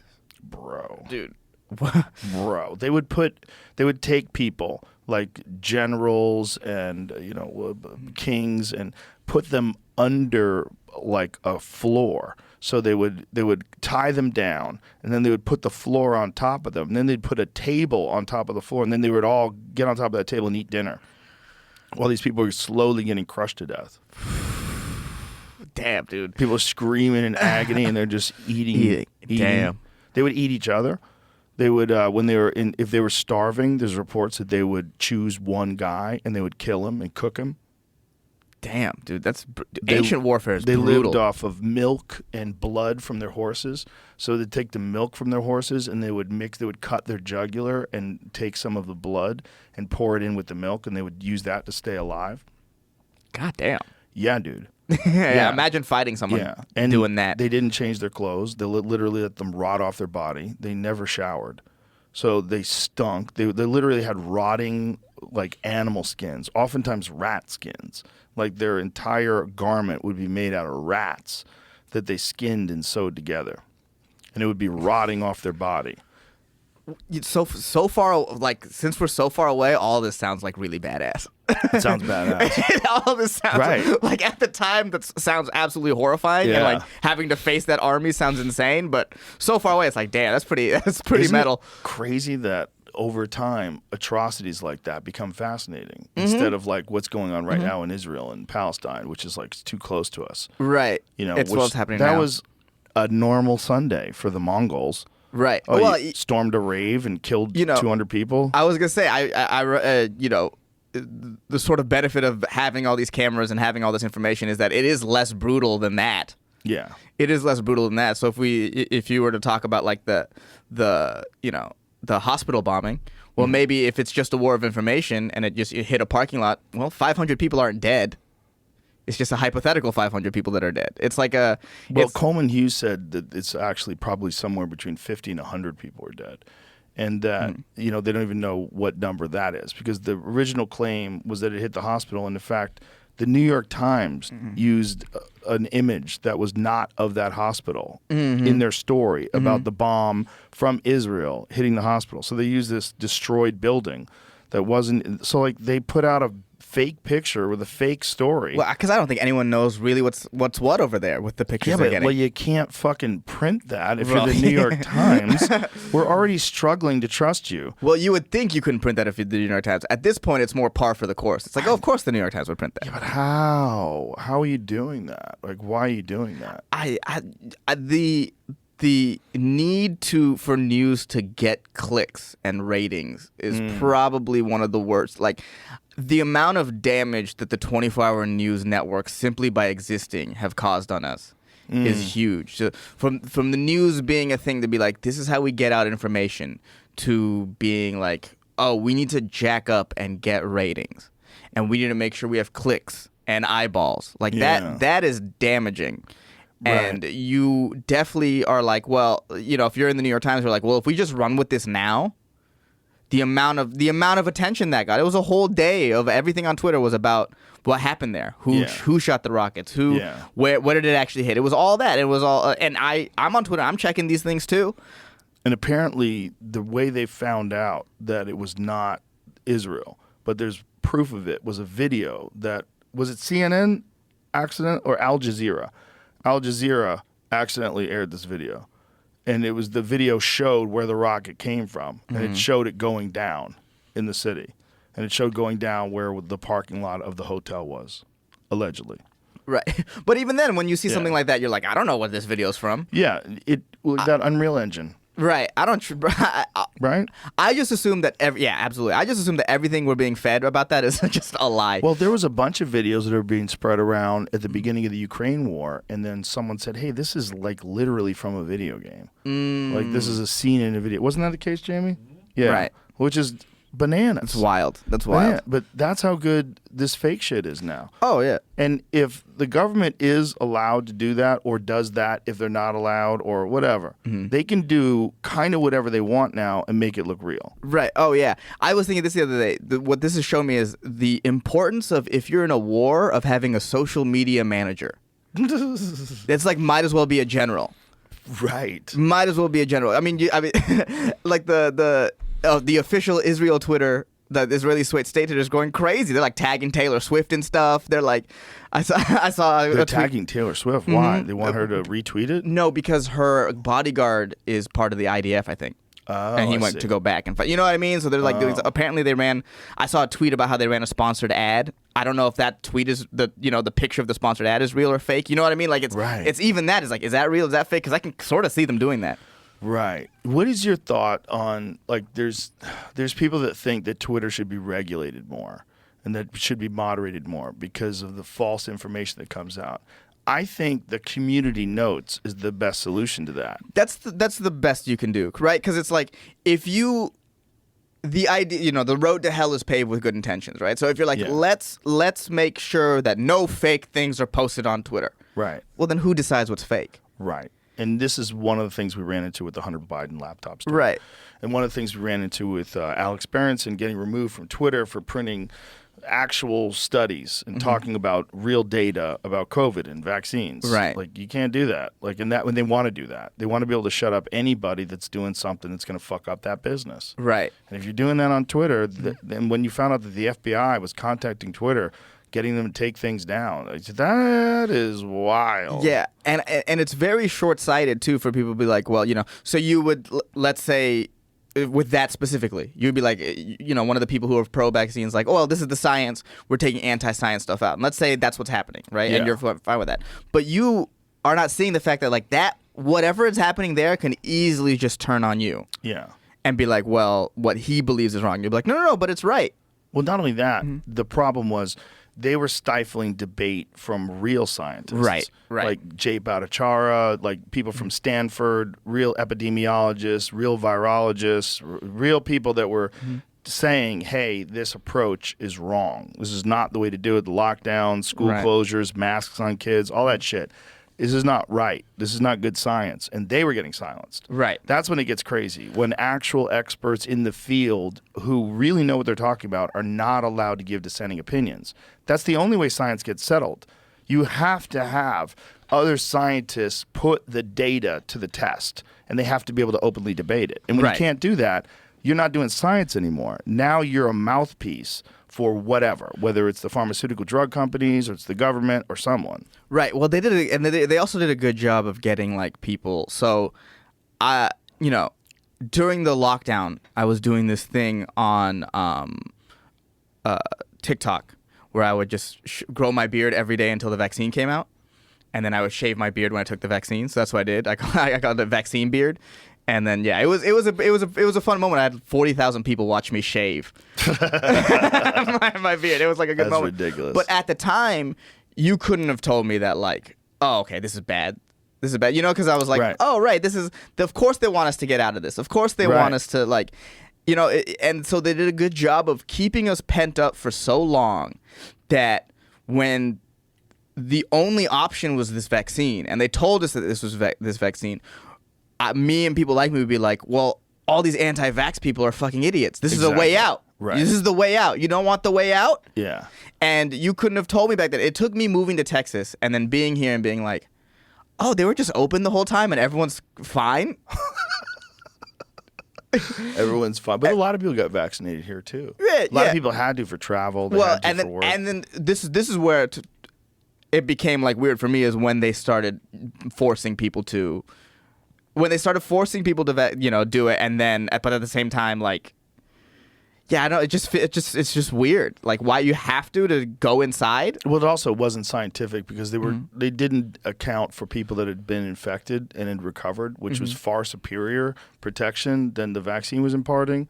They didn't look at the data. It was just there was a binary solution. There was one thing you had to do this, or if you didn't do that, you were part of the problem. And they did a great job of keeping people pent up inside. When they offered that solution, they were like, this is the way out. But I think they played that hand too poorly because I don't think people are ever going to go for that again. No, even I was talking to my mom about this, and she's she was very, everyone get vaccinated, I was like, we were talking about the new booster, and she's like, I don't think I'm going to take that. It's like, they overplayed it. They overplayed it. But for a while, they did a good job of making everyone forget that the pharmaceuticals were just evil. Did you see that child? He's a boy. He was 8 years old. Who was the face of the Israeli vaccine ad? It was like there's a propaganda ad that they put out. He just died of a heart attack. See, I saw that, 8 years old. My first thought was like, is that real though? Right. Like, good question. Is that actually real? Because I just saw it on some tweet. Last year, only 17% of Americans got the fall COVID booster. So far this year, it's under 3% per Bloomberg. Well, I guess if you're like an old person, you would be real tempted to get that, and maybe it would help you if you're really old and you have a weak immune system. It might give you a boost, but to give it to kids, like to give it to 8-year-olds, there's fucking no reason for that. They know there's no reason for that. There's no Right. data that shows there's a good reason for that. And that was one of the first things we knew is that it didn't kill. That's what's young the people. scariest things. They're willing to do it to kids. That's scary. Oh, That's yeah, scary well. because there's a massive amount of profit in it. No one wants to think that they think like that, but they do. Yeah, it's like, what am I going to worry about some random kid? I can get money. Money? So did you find out about the 8-year-old kid? Is that real? I mean, I typed. I've seen one link, and it doesn't seem like the most reputable site, so I'm looking harder. Yeah, because that's the first thing I thought when I saw that. It was Yeah, like, it because could be fake. it was, because I saw it was posted by Died Suddenly, right? That Twitter Right. account. So I was like, I got to see it coming from someone else who doesn't have skin in the game like that. Right. Died suddenly. Like a lot of those died suddenly is people that were suffering for leukemia for 10 years. Yeah, and or it'll be like, because sometimes like there is that correlation with like the athletes, right? Where like more athletes are doing it now. Yeah, That's real. Well, the scariest one is the excess mortality data for young people. right. Because the data for young people from, I think it's age, whatever it is, 12 to 49 is up way, like very high. Right. I read something about it being around 40%, which is crazy. Man, I can't. Excess all-cause mortality. I can't think of someone who's been vindicated more than Aaron Rodgers in yeah. all of this. Yeah. Because I remember when he first went out, I was so mad because I was like, come on, you're supposed to be the face. I'm Right. still very vaccinated. And at the time, I'm a big Niners fan, so the Packers were supposed to play Kansas City, who had just beat the Niners in the Super Bowl, and Kansas City was like shaky. So I was like, oh, Aaron, if you fucking get them at the right time, you could cripple their season. And then Aaron, so I was very like, oh man, fucking Aaron, take Yeah. and now I'm like, oh wow, I'm glad Yeah. glad that someone was like, hey, I know what's right for my body. Yeah. Well, he's also allergic to one of the major Right. ingredients Exactly. in the vaccine, and no one wanted to take that into account. Well, just the idea that this top athlete might be danger. very aware of what he's putting into his body. Right. Of course. And then that we all got sort of mad at that. also, top athletes aren't in danger. Right. This is not a disease that was killing top athletes. Right. Like what Duncan was saying that he got rotavirus. So he said, is that what it was? Yeah, RSV. He got some horrible. He goes, I felt like I was dead. I almost threw up when I was on stage. I went back to the hotel. I couldn't move. He goes, I was in agony for days. He goes, it was so much worse than COVID. And that's dangerous for children too. Yeah, and isn't it wild that like that one no one's scared of, but it's the COVID thing. Get your COVID booster. Get your COVID booster. Like I saw something with Chuck Schumer saying get those boosters and get that flu shot. Like not take vitamins, not eat healthy. Right. My first flight I took, because the whole thing was like, this is a conversation about national health. That was the whole line. Yeah. And the first flight I took after COVID was I was in a Chick-fil-A at an airport, and the soda cost less than the water. And I was like, oh, this isn't about, like, it was just a big, like, oh, what? Yeah. If this was about national health, why aren't we talking about that? Why aren't we, like, the amount of people I know that their main source of liquid is Diet Coke? It's amazing. I knew there was my neighbor in high school. His sister only drank Diet Coke. How about the president or Trump? Oh, yeah, Trump yeah, just yeah, drank Diet Coke all Cokes. day. Bro, I got to piss so bad. Okay. Drinking a Diet Coke. We'll be right back. That's insane. So, Jamie, you were saying that story may or may not be legit. No, I found a source, but I don't know the source. Oh, so this is Israeli national news.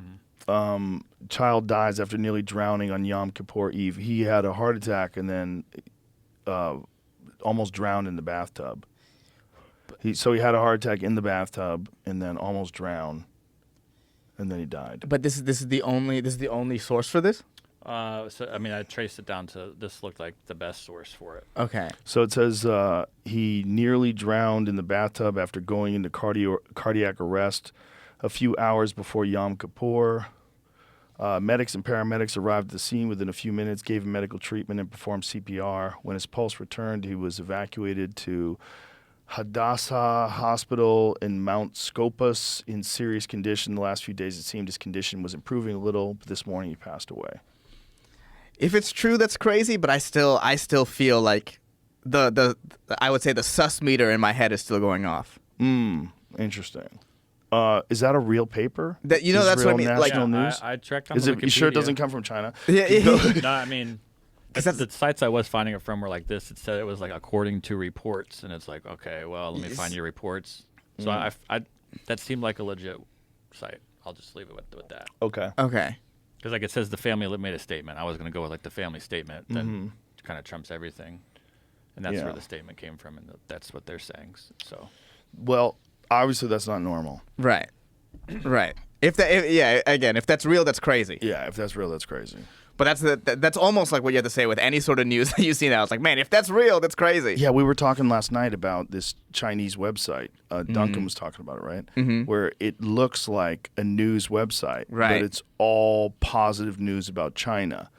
English language, positive news about China. Right. Oh yeah.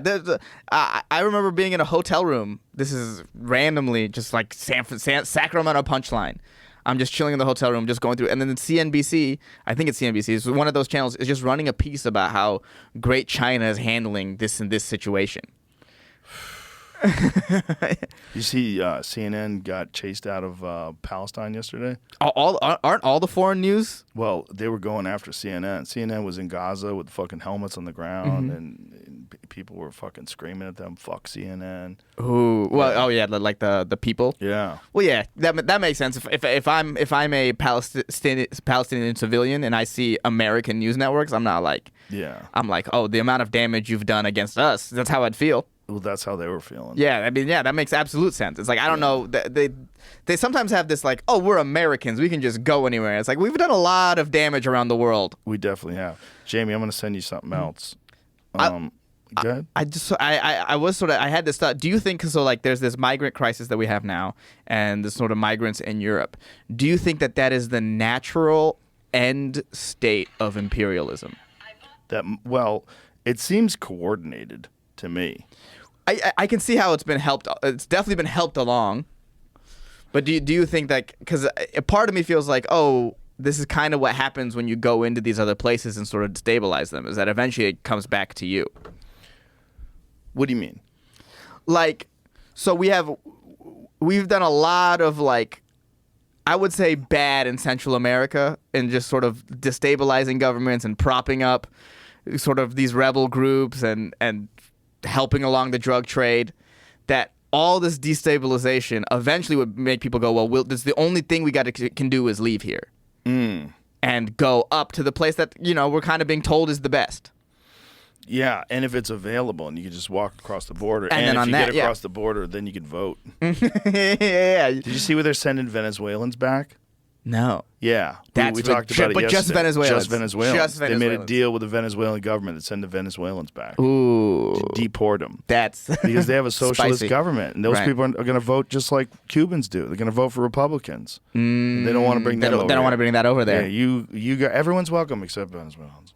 Oh, that's interesting. Wild. Right, that makes sense. Yeah, that because makes sense. you get a couple of million Venezuelans that vote red, they'll shift that shit right over. They don't want to hear any of that socialist crap. That's what they just ran away from. Well, I don't know if the Democrats are truly aware with how much they're probably like that minority vote is slipping away from them. Yes. Well, if the Republicans can get the message of hard work and family, who appreciates hard work and family more than immigrants? More than immigrants. Yeah. Hard work, family, God. The issue with the Republican Party that they will have is always that Christian right. Mm-hmm. That'll scare a lot of people away from like in ways that I think that like someone like my parents, both hardworking immigrants, would most likely be like sort of aligned with those like conservative God, family, hard work, those values that the Republicans tend to espouse a lot. But that Christian right scares them away from that every time. should. Every time. It's like, well, that's a hard line that they won't cross. And yeah, and that is I think makes sense. You don't want to No. You don't want any religious fanatics, but the Christian right is. I mean, Ron White's terrified of them. You ever talk to Ron White about them? Yeah. That is the one fucking group. That is the one fucking group you don't want controlling shit. And I don't think he's wrong. He's wrong. He's not wrong at all. And that's the sort of thing that I think scares a and when lot we of say people Christian away. right, we don't mean right-wing people who are Christians either, by No. the way. We mean these hardcore, fundamentalist, crazy people. You know, like if you want to go to the far end of the spectrum, it's like Westboro Baptist Church. Right. You know, like that's the worst end of it. Right. But that's like a weird sect kind of cult of its own, that Fred Phelps guy. But when you get into like some of these people that want to like shoot abortion doctors, and you get into this. You get into that, and it's like, well, it's hard. It's like there's no, as someone who's been disillusioned with the Democratic Party, I would say that I've voted Democrat pretty much my entire life, and I've become heavily disillusioned with them. It almost feels like, man, I want to jump ship. Right. But it's like, oh man, the other side. It's the grass is always shittier on the other side when it comes to politics. It's always like, damn, it's that classic South Park. What is it? A turd sandwich and a giant douche. They really nailed it. Well, the problem is the two-party system too. Oh, it's awful. It's also this idea that you have to be left or right. It's so crazy. 'Cause if we didn't have a left or right, you'd have people that have like essentially some conservative values, maybe some social liberal values that all exist together. But it's just you get defined by the worst aspects of whatever group. So the most extreme right-wing people, whether it's, you know, fucking Patriot Front or whatever, like extreme, when people think of hardcore right-wing people. And then you have Antifa. You know, you have like the most extreme hardcore people on the left that are blowing up Starbucks and doing it for climate change. Like that, you know, it's like you don't want to be a part of either one of those. No. So I think most people are kind of like middle-ish. And most people that are nice are probably middle-ish but lean left when it comes to social issues. Right. And most people that have had either experience with violence or crime, or people that understand, you know, hard work, and people that like have grown up in rural communities, they're much more likely to be right-leaning. Right. Because look, it's just like this is what makes sense to them. Is that there's a lot of people that don't want to work. There's a lot of lazy people. There's a lot, because they know that in their world. Right. Yeah, and I think that's I think too, people like what social media has done to people and their political beliefs is when they surround themselves with this echo chamber of people who just say what they want to hear and pander to their beliefs. They go further into that, where they start to believe that like, oh, everything I believe is right, and everything they believe is wrong. There's no letting in the opposite voice, Right. and just being like, hey, think about this. Right. That's why when I'm on Twitter, I make sure my thing doesn't lean like one way heavily. I make sure to have like these sort of left-wing guys and these sort of right-wing guys at the same time, because then it shows you like, oh, this is their bullshit, but it also shows you like, oh, I didn't think of this from this perspective. Yeah. It's like very important that you have to. It's almost like a level of self-care almost at this point, where you have to. It's like meditating. It's like yoga. It's on that level. You have to make sure what you're bringing in on social media is like you're making sure it's not just leaning one way, Right. and it's not just this one thing. It's like almost a garden that you have to manage. That's a great way of putting it. It is a garden you have to manage. And I think that should be for all the information that you absorb. I think you should see how like even radical people that you don't agree with think about things. I like to read how people think about things. Yeah. Because a radical, logical person got to where they got to because they thought about it, and given the set of evidence that they have, they got to a place. So to see how they think and to see how they interpret that is very important. Yeah. Yeah, it's very important. It's very important. And, you know, it's just people don't want to have those kind of conversations with people anymore, which is very unfortunate. Because you should kind of try to steelman people's arguments that you disagree with, just to try to, like, see it from a perspective of, like, how would I argue this if I was on the other side? Right. What would I say? Like, what's the – because there's not just one side of any political discussion or any social discussion. Like, I remember a friend of mine who is a scientist. She texted me, I heard you had a climate denier on your podcast. I said, I did not have a climate denier on my podcast. I had a guy that said the real fear is global cooling.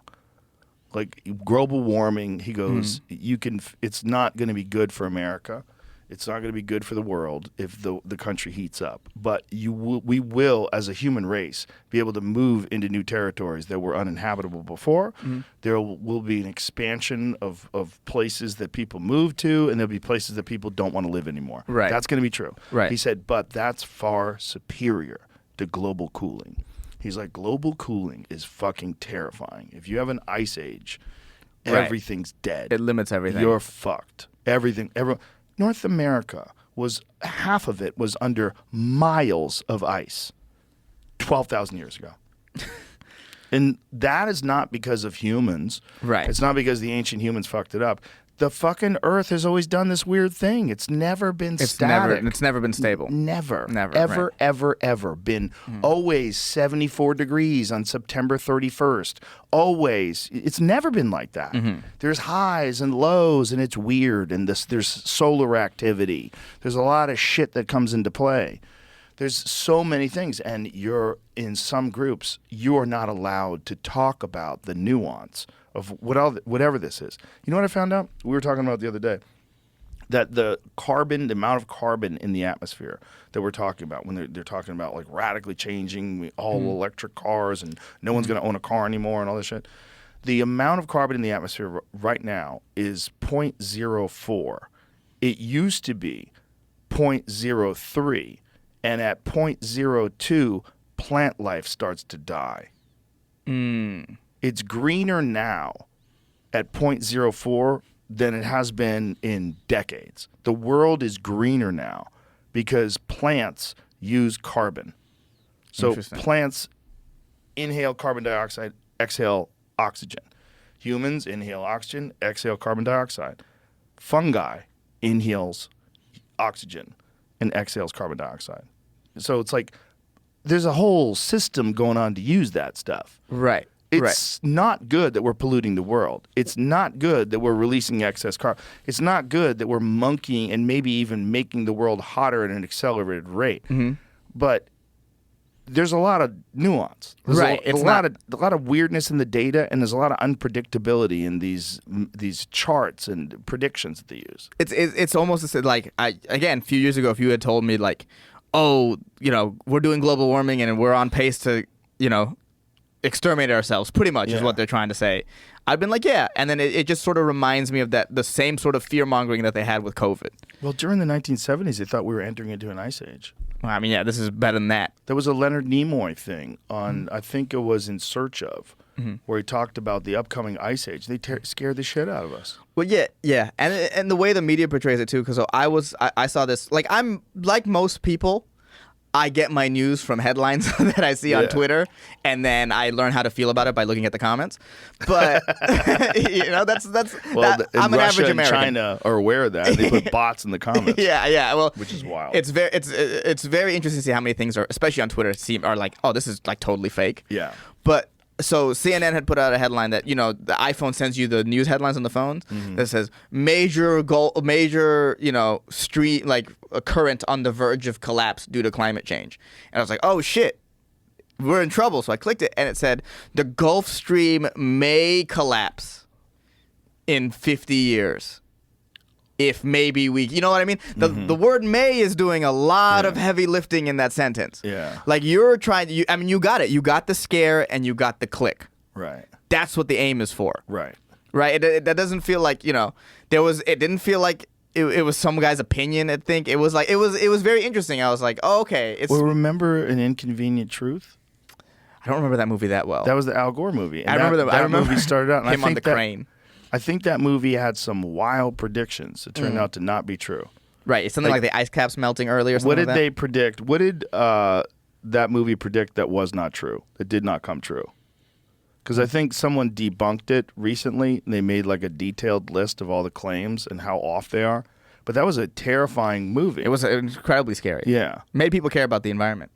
Yeah. And I think in a way that they didn't beforehand. Which is good, but it's not good to scare the fuck out of people if you're going to be that off. No, it's good. Yeah, you're right. It's good to get people to care and like, hey, we gotta, we gotta figure something out. Yeah. In terms of how we treat our home.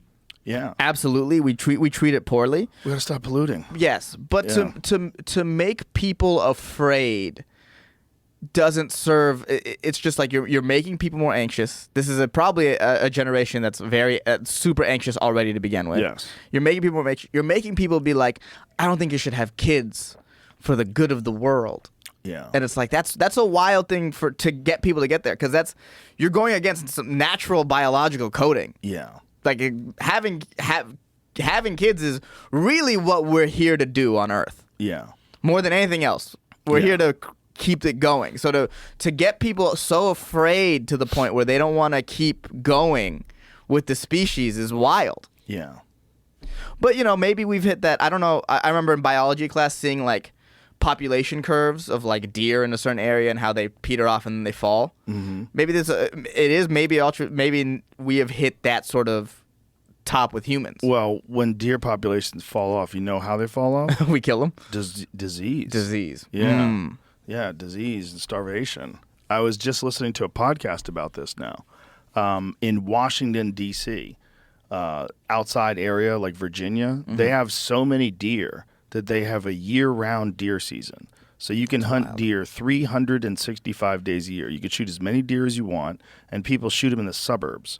So I was listening to this guy who gets permission to hunt on people's land, and they ask him to come and do it because they have so many deer. They said they're like rats on stilts. There's thousands and thousands and thousands of deer. They don't even have accurate numbers, but the predictions are like every square mile is hundreds of deer. Like they think there might be like 600 deer per square mile in some of these areas. And so this guy is literally shooting deer with a bow and arrow from like people's swing sets and shit. Like he sets up people let him use their land because they're trying to kill them off, and he's whacking hundreds of deer, and then they feed these deer to homeless shelters and hunters for the hungry, and there's different programs where people can get free meat, which is nice. So they get processed, and then these people get free meat. So this guy is like essentially urban hunting. That's crazy. And there's a year-round season. So they're encouraging people because they don't know what the fuck to do with all these deer. We don't want to get to the point where it's people like that. No. That's a fair point.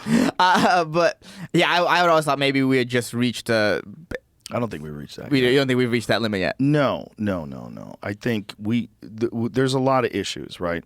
I think we get captured by the issue that gets promoted the most, and that issue is climate change. And along with climate change, there's going to be someone trying to use methods to mitigate it that also restrict your ability to do things. And you're seeing it in California where they're saying they're not going to sell any more gas cars after 2035. I'm curious about that. Because that seems like, because it feels like the biggest carbon footprint, and maybe I'm wrong about this, but this is just me thinking about it, in a car is not the average day-to-day use of it. It's the making and the manufacturing and the shipping of the car. That's a big factor.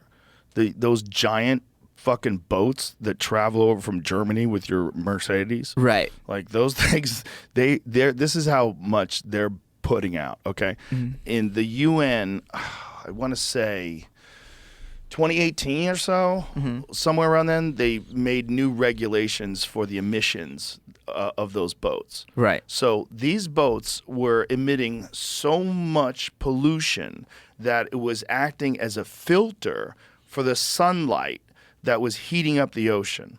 So when they changed the regulations and these boats emitted less carbon and less pollution, there was no longer a foggy haze where they traveled, and so the sunlight came down more and the ocean warmed up.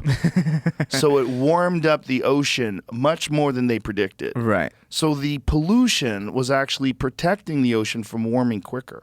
That's wild. That doesn't make sense when you say it out loud. Well, it's crazy. Right. But we know that from 9/11.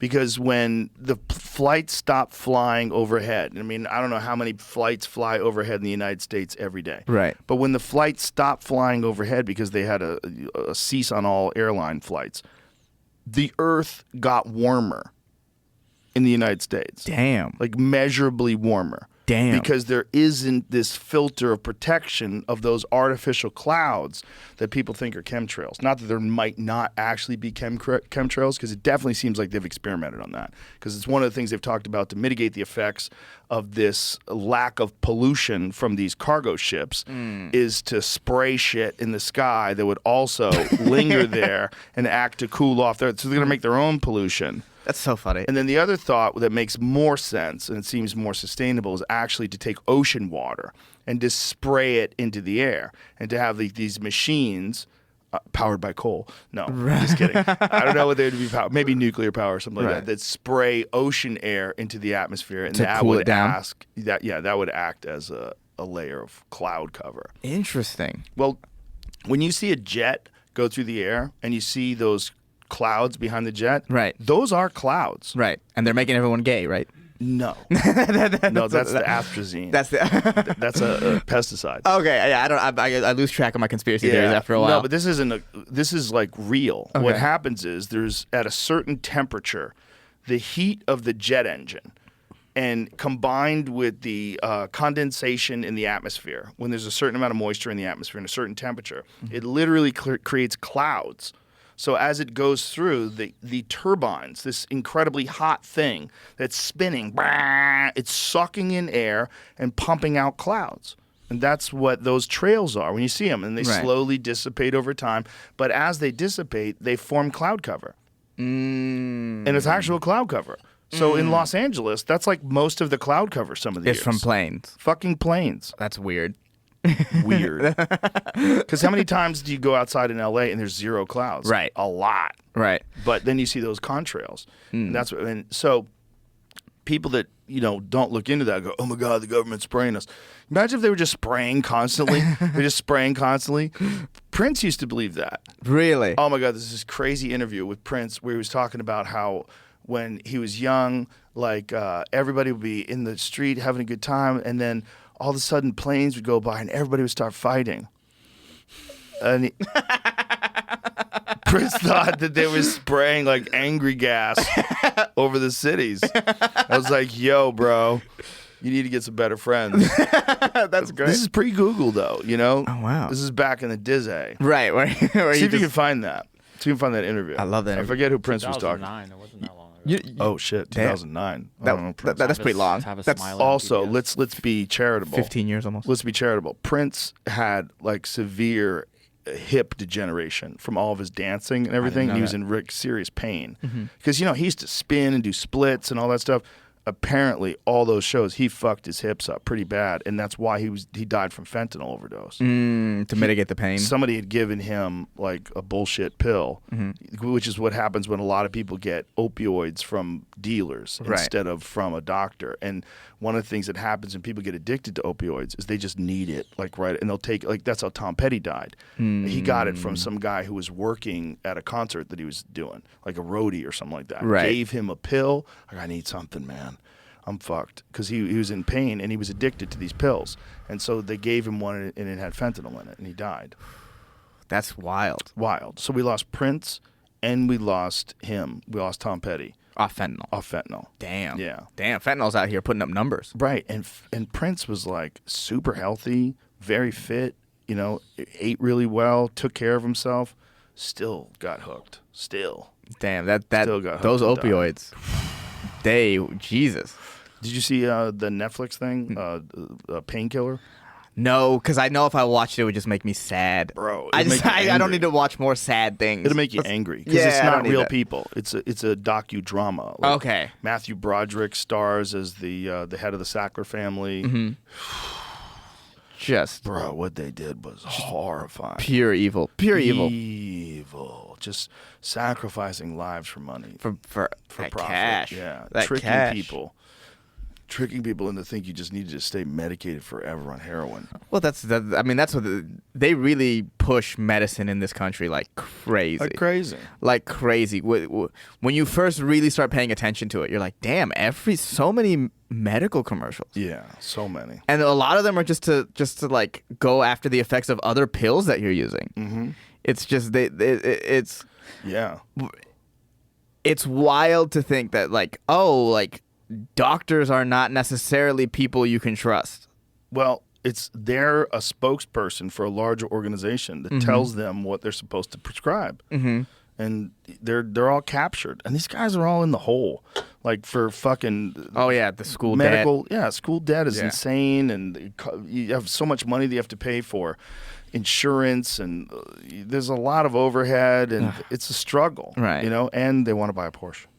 Right, of course. Well, you want to be a doctor too to live that life. You know, Yeah. that's the whole point. But yeah, that just college in general, that's really just such a big, just undergrad, because I graduated.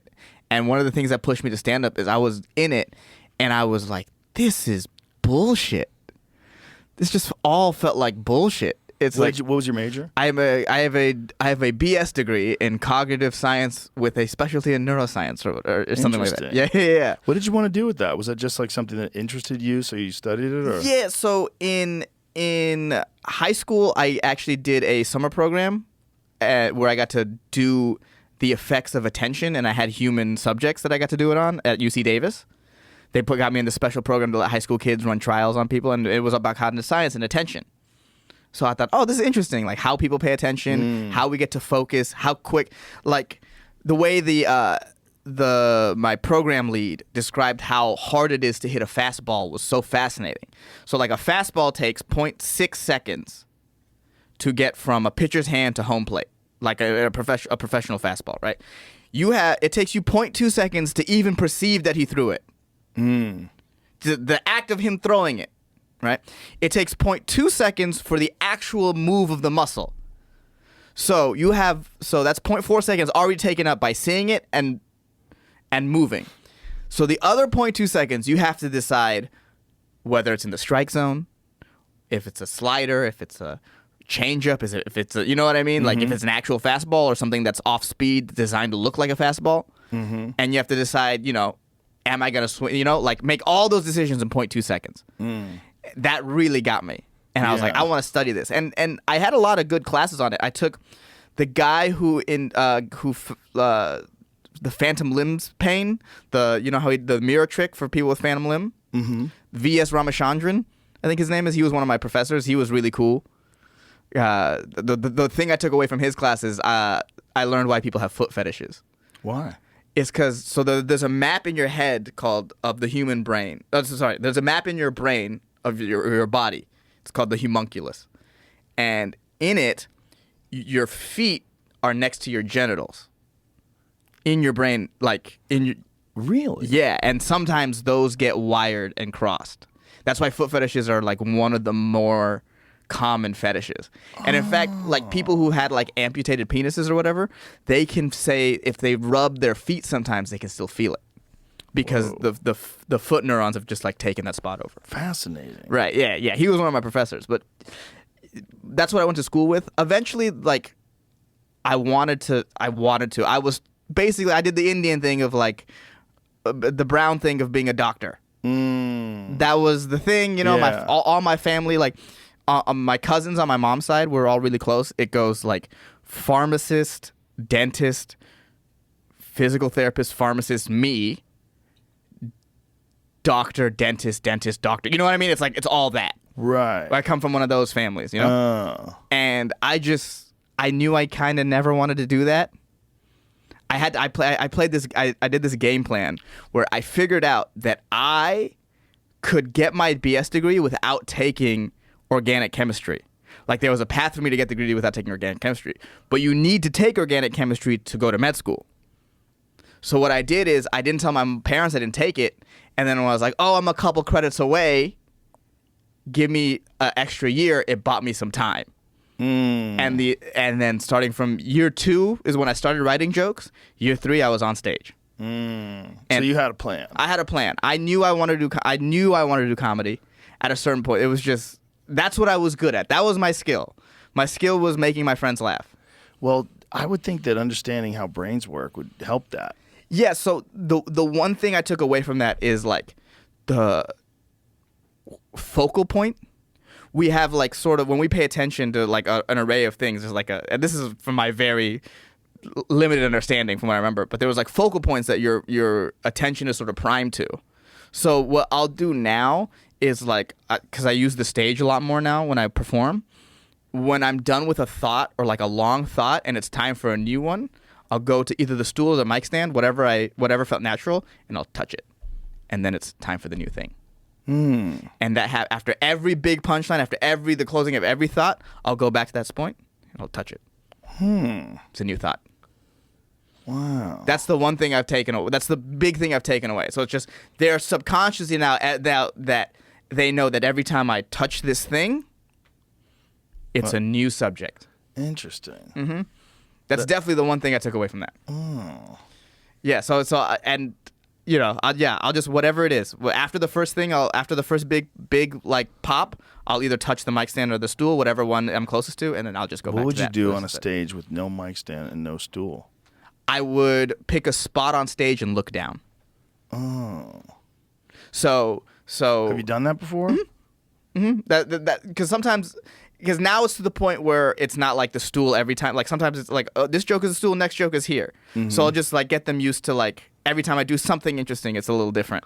But yeah, so sometimes I did this recently where I'll do this, with my political stuff. I'll look down and not say anything. And then, yeah. Interesting. That's interesting that you're consciously sort of directing that. Yes, I know I truly have an audience when I do that sort of touch and it's dead silent in the room. Then it's like, okay, you're paying attention to me. Right. I got you locked in. I got you locked in. It's so funny. You become so addicted to the laugh. And this is something that Derek always told me. He was always like, be comfortable in the silences. And when I thought about that and when I really applied that, I was like, oh, because when they're in the middle of a good set, if they're silent on not a punchline, Right. that means you have them. Means they're paying attention. That means they're paying attention. Yeah. You know? And especially in an opening set, if I have them paying attention early, I can break them later. Especially if they're, I mean, you can almost always tell now with an audience going up top if they're going to be work or not based on how much they cheer at the opening, like the announcements that like Curtis or Jody or Kino give. So it's like I can sort of go into it and like, okay, this is gonna be work. Yeah. This is gonna be work, and I've come up with like little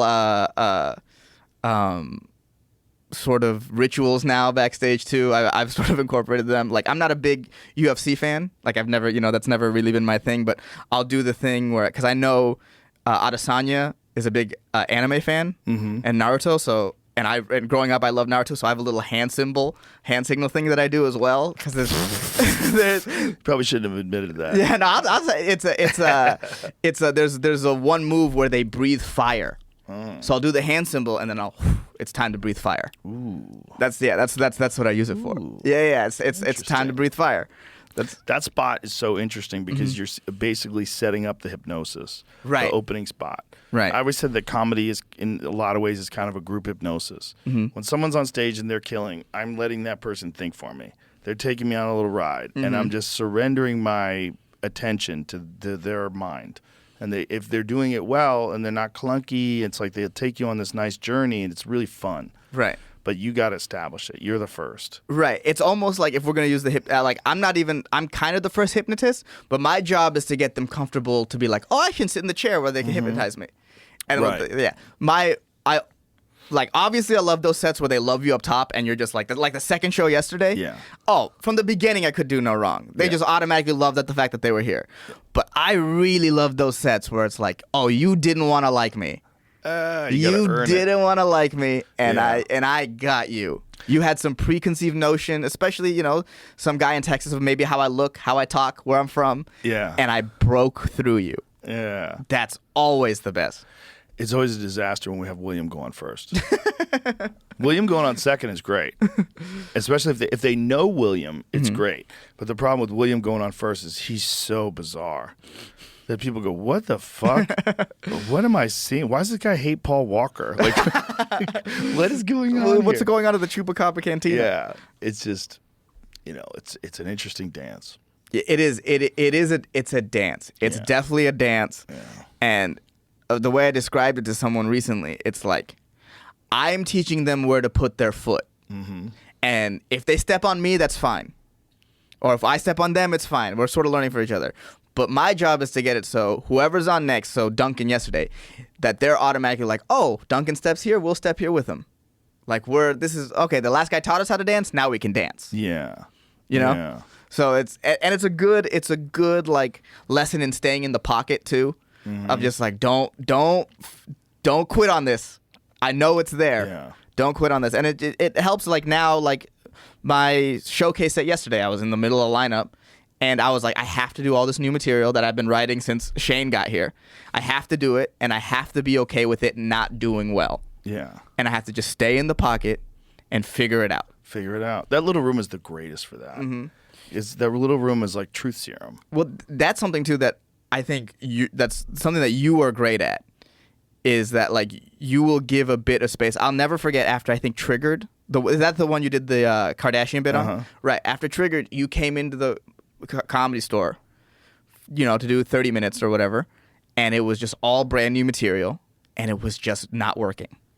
It was just I would say I would say you bombed that night. Yeah. And then 6 months later, maybe even less, maybe 3 months later, you're in the place and it's the same material and it's murdering. And it's like, oh, that's what it takes. You have to walk it out there. You have to, and you just have to. Yeah.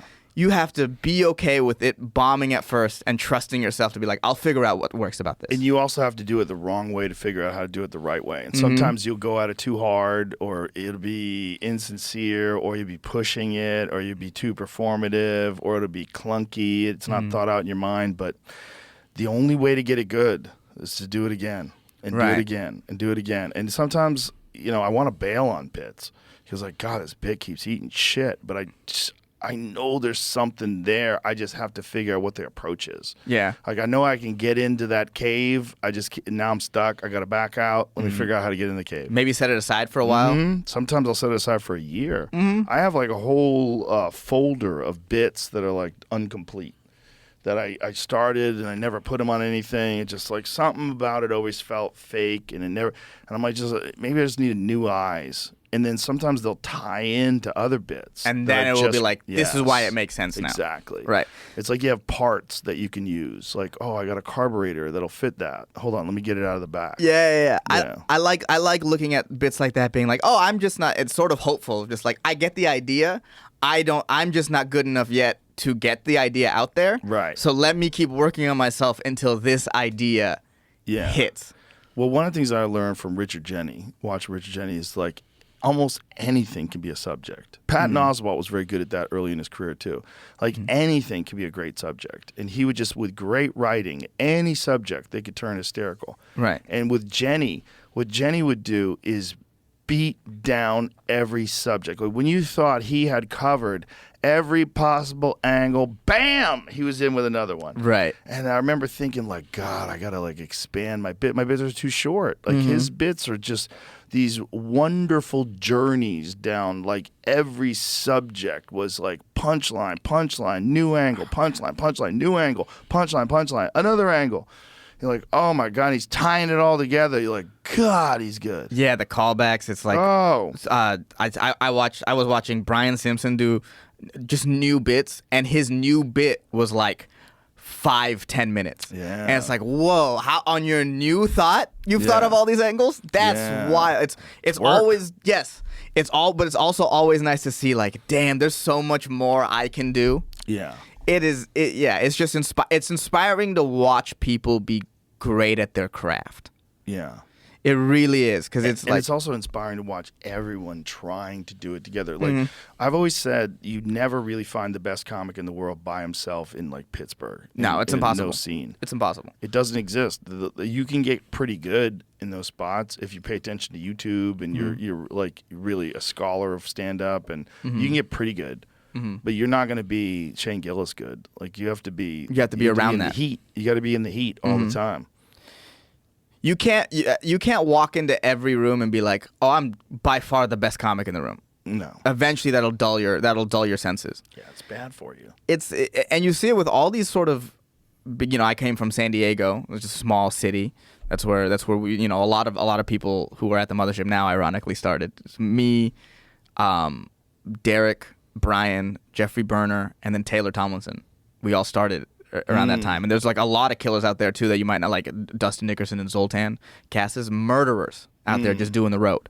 And it's like, and I think a part of the reason why we were all able to develop is that for some reason around this time there were all these people that were like, we're trying to be great at stand-up and trying to push each other. And one of the things we'd always tell people is you got to leave, because you would see these people who stayed for too long, who were at the top for too long, and you see it across all cities that aren't like the places where the big comics go. They become bitter. They become like, why didn't I get the opportunities that so-and-so is getting? Yeah. Someone who took the chance. Yeah, we saw that a lot in Boston. There was guys who stayed, and I got lucky. I got out pretty early. I was out in like 2 years. I was only in Boston like 2 years, and I went back and forth for like a year. It's because I could still get a lot of work in Boston.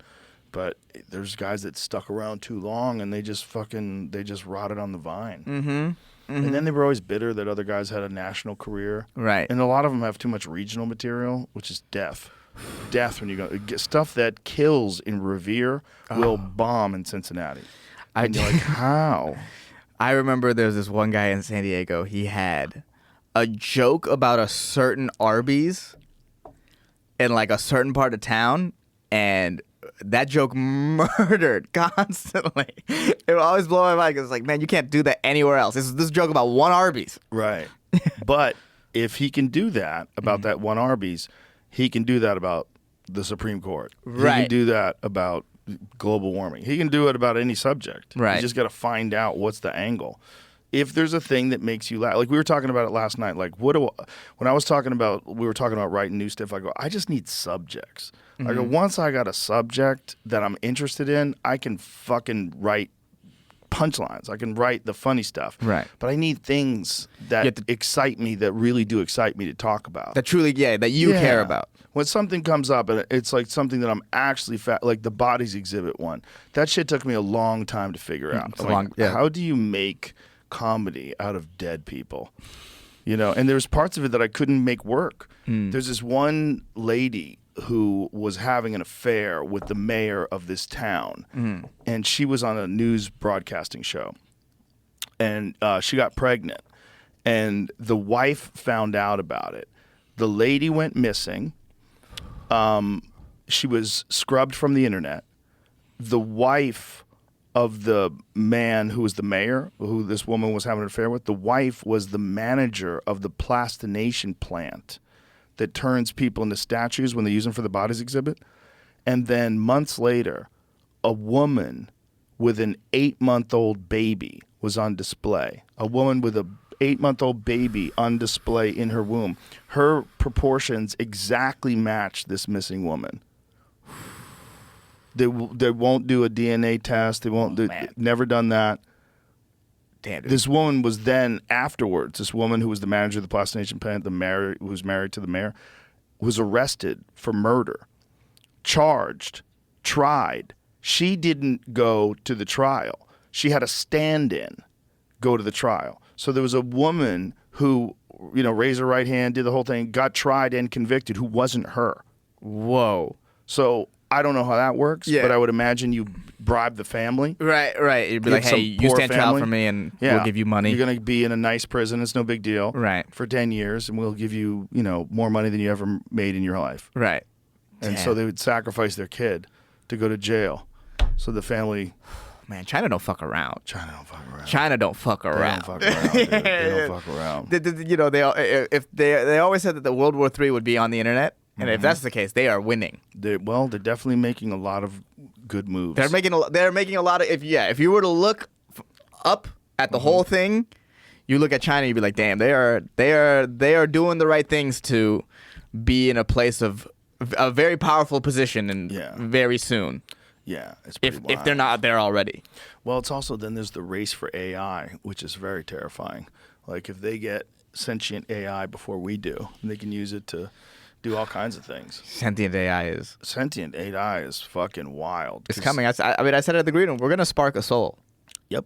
It's Yep. only a matter of time. If we're creating these conditions, it might already happen. Because someone I saw a tweet, someone being like, "Well, if we already did that sentient being would do its best to hide itself." Yeah, well, why would it have any incentive to let you know that it exists? Right.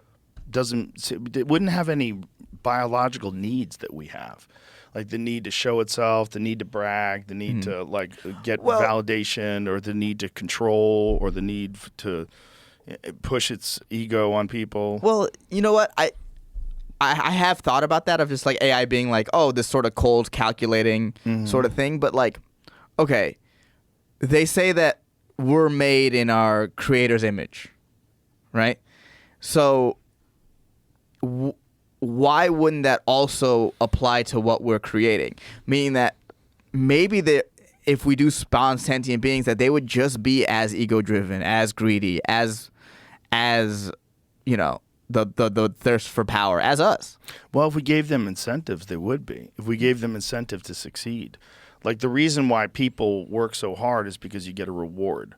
Right. Or, survival. But other than survival, it's like when people are struggling to try to make it, what they're trying to do is trying to get physical rewards. Right. They want a bigger house, they want a nicer car, blah, blah, blah. They want all that stuff as they work harder, and they get these incentives. If AI had some sort of incentive to dominate, if by dominating the world's economy and dominate the world's military and dominate the world's just all the governments, if it figured out a way, if there was something that it could gain by that, like if it was programmed to like have better resources or better something, if it gained more power, that it could utilize that power and use it to further its needs, like maybe make a better version of itself. Right. Which would be what would be the overall incentive, right? At first, I think we're making life. That's what I think. I think we are an electronic caterpillar that's building a cocoon, and that we are about to give. Well, that's the next. We're about evolution. to give birth to a butterfly.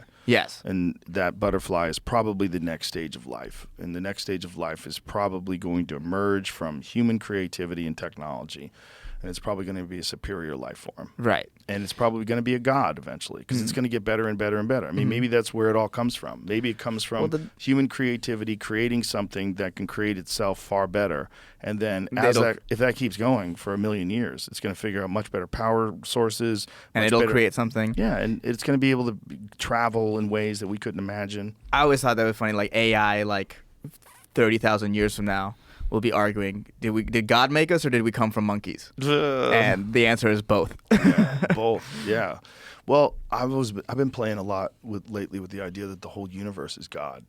Yeah, you said that earlier. Yeah, that our idea of the God being a person who created the universe, or a great being that created the universe. What if the universe itself is God? And we are so primitive. Even though we're advanced for everything else that's here, we're so primitive in terms of our ability to understand the inner workings of everything around us. Right. That we're, Well, that idea sort of makes sense, right? Like the idea that the kingdom of heaven is within inside you. It's like, oh no, you are God experiencing itself. Yeah. You are just a part of an extension of God. Yeah, you are the universe experiencing itself, and the universe is God. And the universe is God. That is all that without drugs. Yeah. Man. It's a strange existence that we all share. Yeah, it's we're pretty. Trying to make sense of it. Everyone's trying to make sense of it. It's pretty. I said this at Bottom of the Barrel with some lady just talking about not wanting to have kids, and I was like, but do you know we get to exist? Yeah. How awesome is that? We get to exist for however short it is, forever like 80 years, hopefully for you. It's like it's crazy we got to do it. Yeah. We got to do it. There's some animals out here that don't know that they're existing right now. Right. But we get to experience it all, and we get to have fun and talk shit with our friends. Like, it's awesome. Well, we're lucky. Yes. You and I have some of the luckiest times. I mean, we talk about that all the time when we're hanging out in the green room. Yeah. All these shows that we do, like, how lucky are we to Ron White's in there talking shit, and Duncan's talking shit, and we're just having so much fun. I've always said this about me, and I think I've talked to you about this, but I feel like I am one of the most blessed people Yeah. on the planet. I just really do. I feel like I've just been blessed my entire life. Yeah, you know, where I grew up in Silicon Valley right when the boom was happening. My parents for, you know, conservative Bangladeshi Muslim people, my mom has been on board with me doing comedy from very young. That's great. You know, to not having to get over that barrier, to have a teammate on my side in my open mic years, That's great. so rare. One of the things my parents have been really good at is just let me do whatever I want to do. They've been great at that. Yeah. They definitely didn't encourage me to do stand up, but they didn't want me to fight. They didn't want me to do martial arts because I was an angry kid. They thought it was just going to make me angrier. Right. But it did the opposite. It calmed you down. Oh. Yeah, it gave an outlet for it. Completely different. It also made me confident, where I was like very unconfident before that. Now all of a sudden I was very confident. So I was like, oh, you can just work hard and you can make things. And you like, I thought I was a loser. I was like, I'm going to be a loser. I'm always a loser. Like, I'm always the new kid in town. And it was just, I was small and I would get picked on. And then I learned how to fight. I'm like, oh, you can get good at things. You just have to work hard at it. It'll give you. And what I learned from my obsession with martial arts at a young age was that when you're obsessed with something and you constantly concentrate on that thing, you get way better really quick. Right. And when you put in more time, so I used to train 7 days a week. I was like constantly there, and I just kept getting better, faster and faster and faster and faster. And at the end of 2 or 3 years, I was a different person, completely different person. Now, as a person who realized, oh, all I have to do is work really hard at something and just be like super focused, and I can make it. The comedy thing, though, was so different than martial arts. I was like, oh, okay, this is a completely different thing. It's not just based on my skill. It's based on people actually liking you. Like, they have to like you and what you're saying. So it was like a complete different like mind shift that I have to take on. Because I didn't care if people liked me before. I wanted them to not like me. Like, it was fun for me, a bunch of people cheering for someone else, and then I knocked them unconscious. I enjoyed that. I used to enjoy that. I know it's fucked up. But one of my favorite moments was a scary moment, too. It was one of the moments when I realized I was going to stop fighting. I was 19 years old, and I was fighting in California. It was at I believe it was in Anaheim, California. It was at the Nationals. And so I was the state champion from Massachusetts, and I fought the state champion. I think he was from Illinois. I forget where he's from. But he had a bunch of people with him, and I just had my friend Junksik. And Junksik was he was coaching me, so he was in my corner. And Korean? Yeah. Okay. And this kid, he made like a very obvious move where he was doing a hopping roundhouse kick with his left leg. And I had a really good wheel kick. And what a wheel kick is, you spin with your back leg and you hit him in the head. And as I recognized he was going to do that, I spun and caught him so hard that I was limping for 2 days because my foot was sore, because my heel was sore from his head. And he got knocked completely unconscious, face planted, snoring, the whole deal. And what I used to do back then, my thing to do is, first of all, I would always sleep in front of everybody before the matches. I would just lie down and go to sleep. So I wanted everybody to know that I was so relaxed that you that I would go to sleep. Resting. I'm going to go to sleep.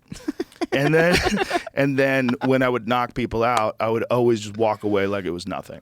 I was walk away like that was exactly what I expected. And then I turned to my friend Junksik. I said, "Did he get up yet?" He goes, "He's not getting up. He's snoring." I was like, "Whew." And so I stood there for like 5 minutes, and I still didn't look. I had my back turned because they were giving him medical attention. I'm like, "Did he get up yet?" He's like, "No, he hasn't gotten up," and he never got up. They put him in a stretcher, and they had him on the side of the mats for like a half an hour, and then they put him in a stretcher, and then they took him to the hospital.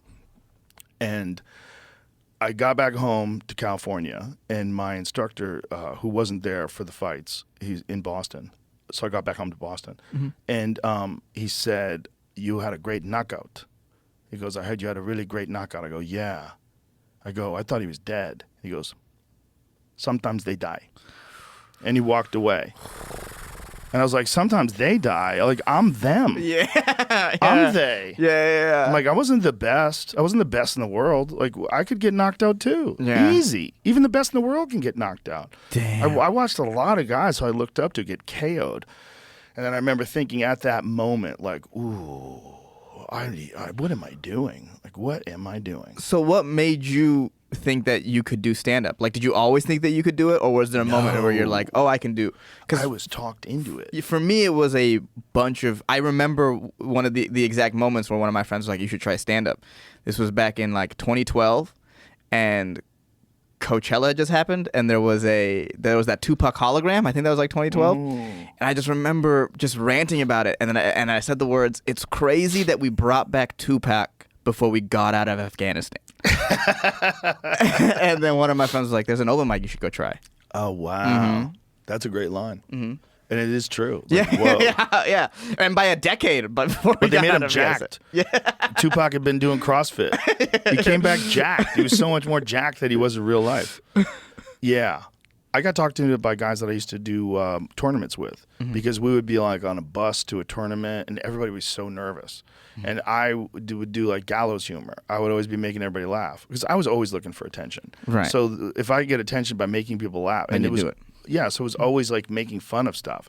But it was stuff that we would think is funny because we were crazy people who were trying to kick other people in the head. But I'm like, how many people are going to think like this? Like, and my friend Steve Graham was still a very good friend of mine to this day. He was an ophthalmologist, and he was this wild dude who was on the U.S. national ski team. He was just a crazy man. He was a flight surgeon for the Air Force. Like because he was an optometrist or an ophthalmologist rather. Right. Like a brilliant guy who got obsessed with Taekwondo too, and he was like, "You should do comedy." Like I go, listen, you guys are laughing because you like me.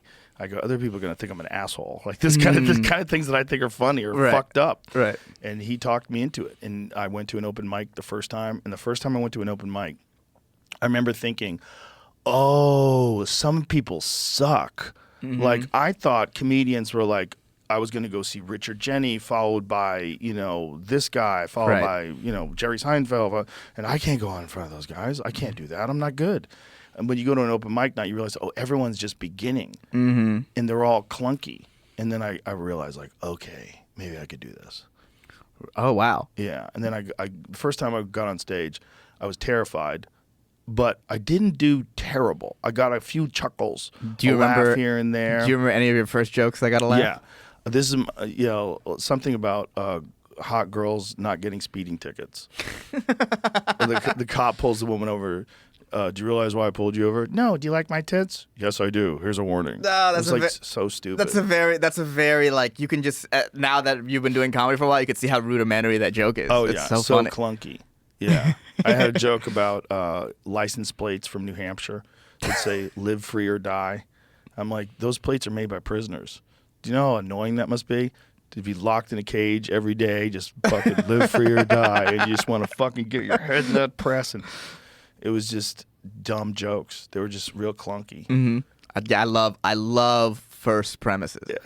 I have my 10th time on stage somewhere deep in my like private YouTube on stage, like my 10th time. It's just that's crazy jokes. amazing. And one day, like when it's all said and done, I want to release that. But That's like amazing. after my whole career is over, be like, this is how it starts. Yeah, it's amazing. It's an amazing journey, and it takes so fucking long, and you're never done. Like I feel like I'm better now than I've ever been. It's nuts. That's the first thing you said when you sat down. You're like, never ends. It never ends. Yeah. It never ends. No. It never ends. Well, you can always be getting better. And you're always writing new stuff, so it's always like you have this new dimension, and there's always a new thing that you're exploring. There's always a new thing that you're fucking around with. We're very lucky, my friend. Oh We're man, very lucky. the luckiest. Yeah, we're the luckiest. The luckiest. right. We're here at the mothership. Well, thank you for doing this. Tell everybody where to find you, all your shit. Yeah, you can find me Instagram, Ehsan J Ahmad, EHSAN JAHMAD, and I have my own podcast called The Dangerous Brown Podcast. Check it out. Check it out. All right, my brother. I'll see you soon. Yeah, see you soon. Bye, everybody. Bye.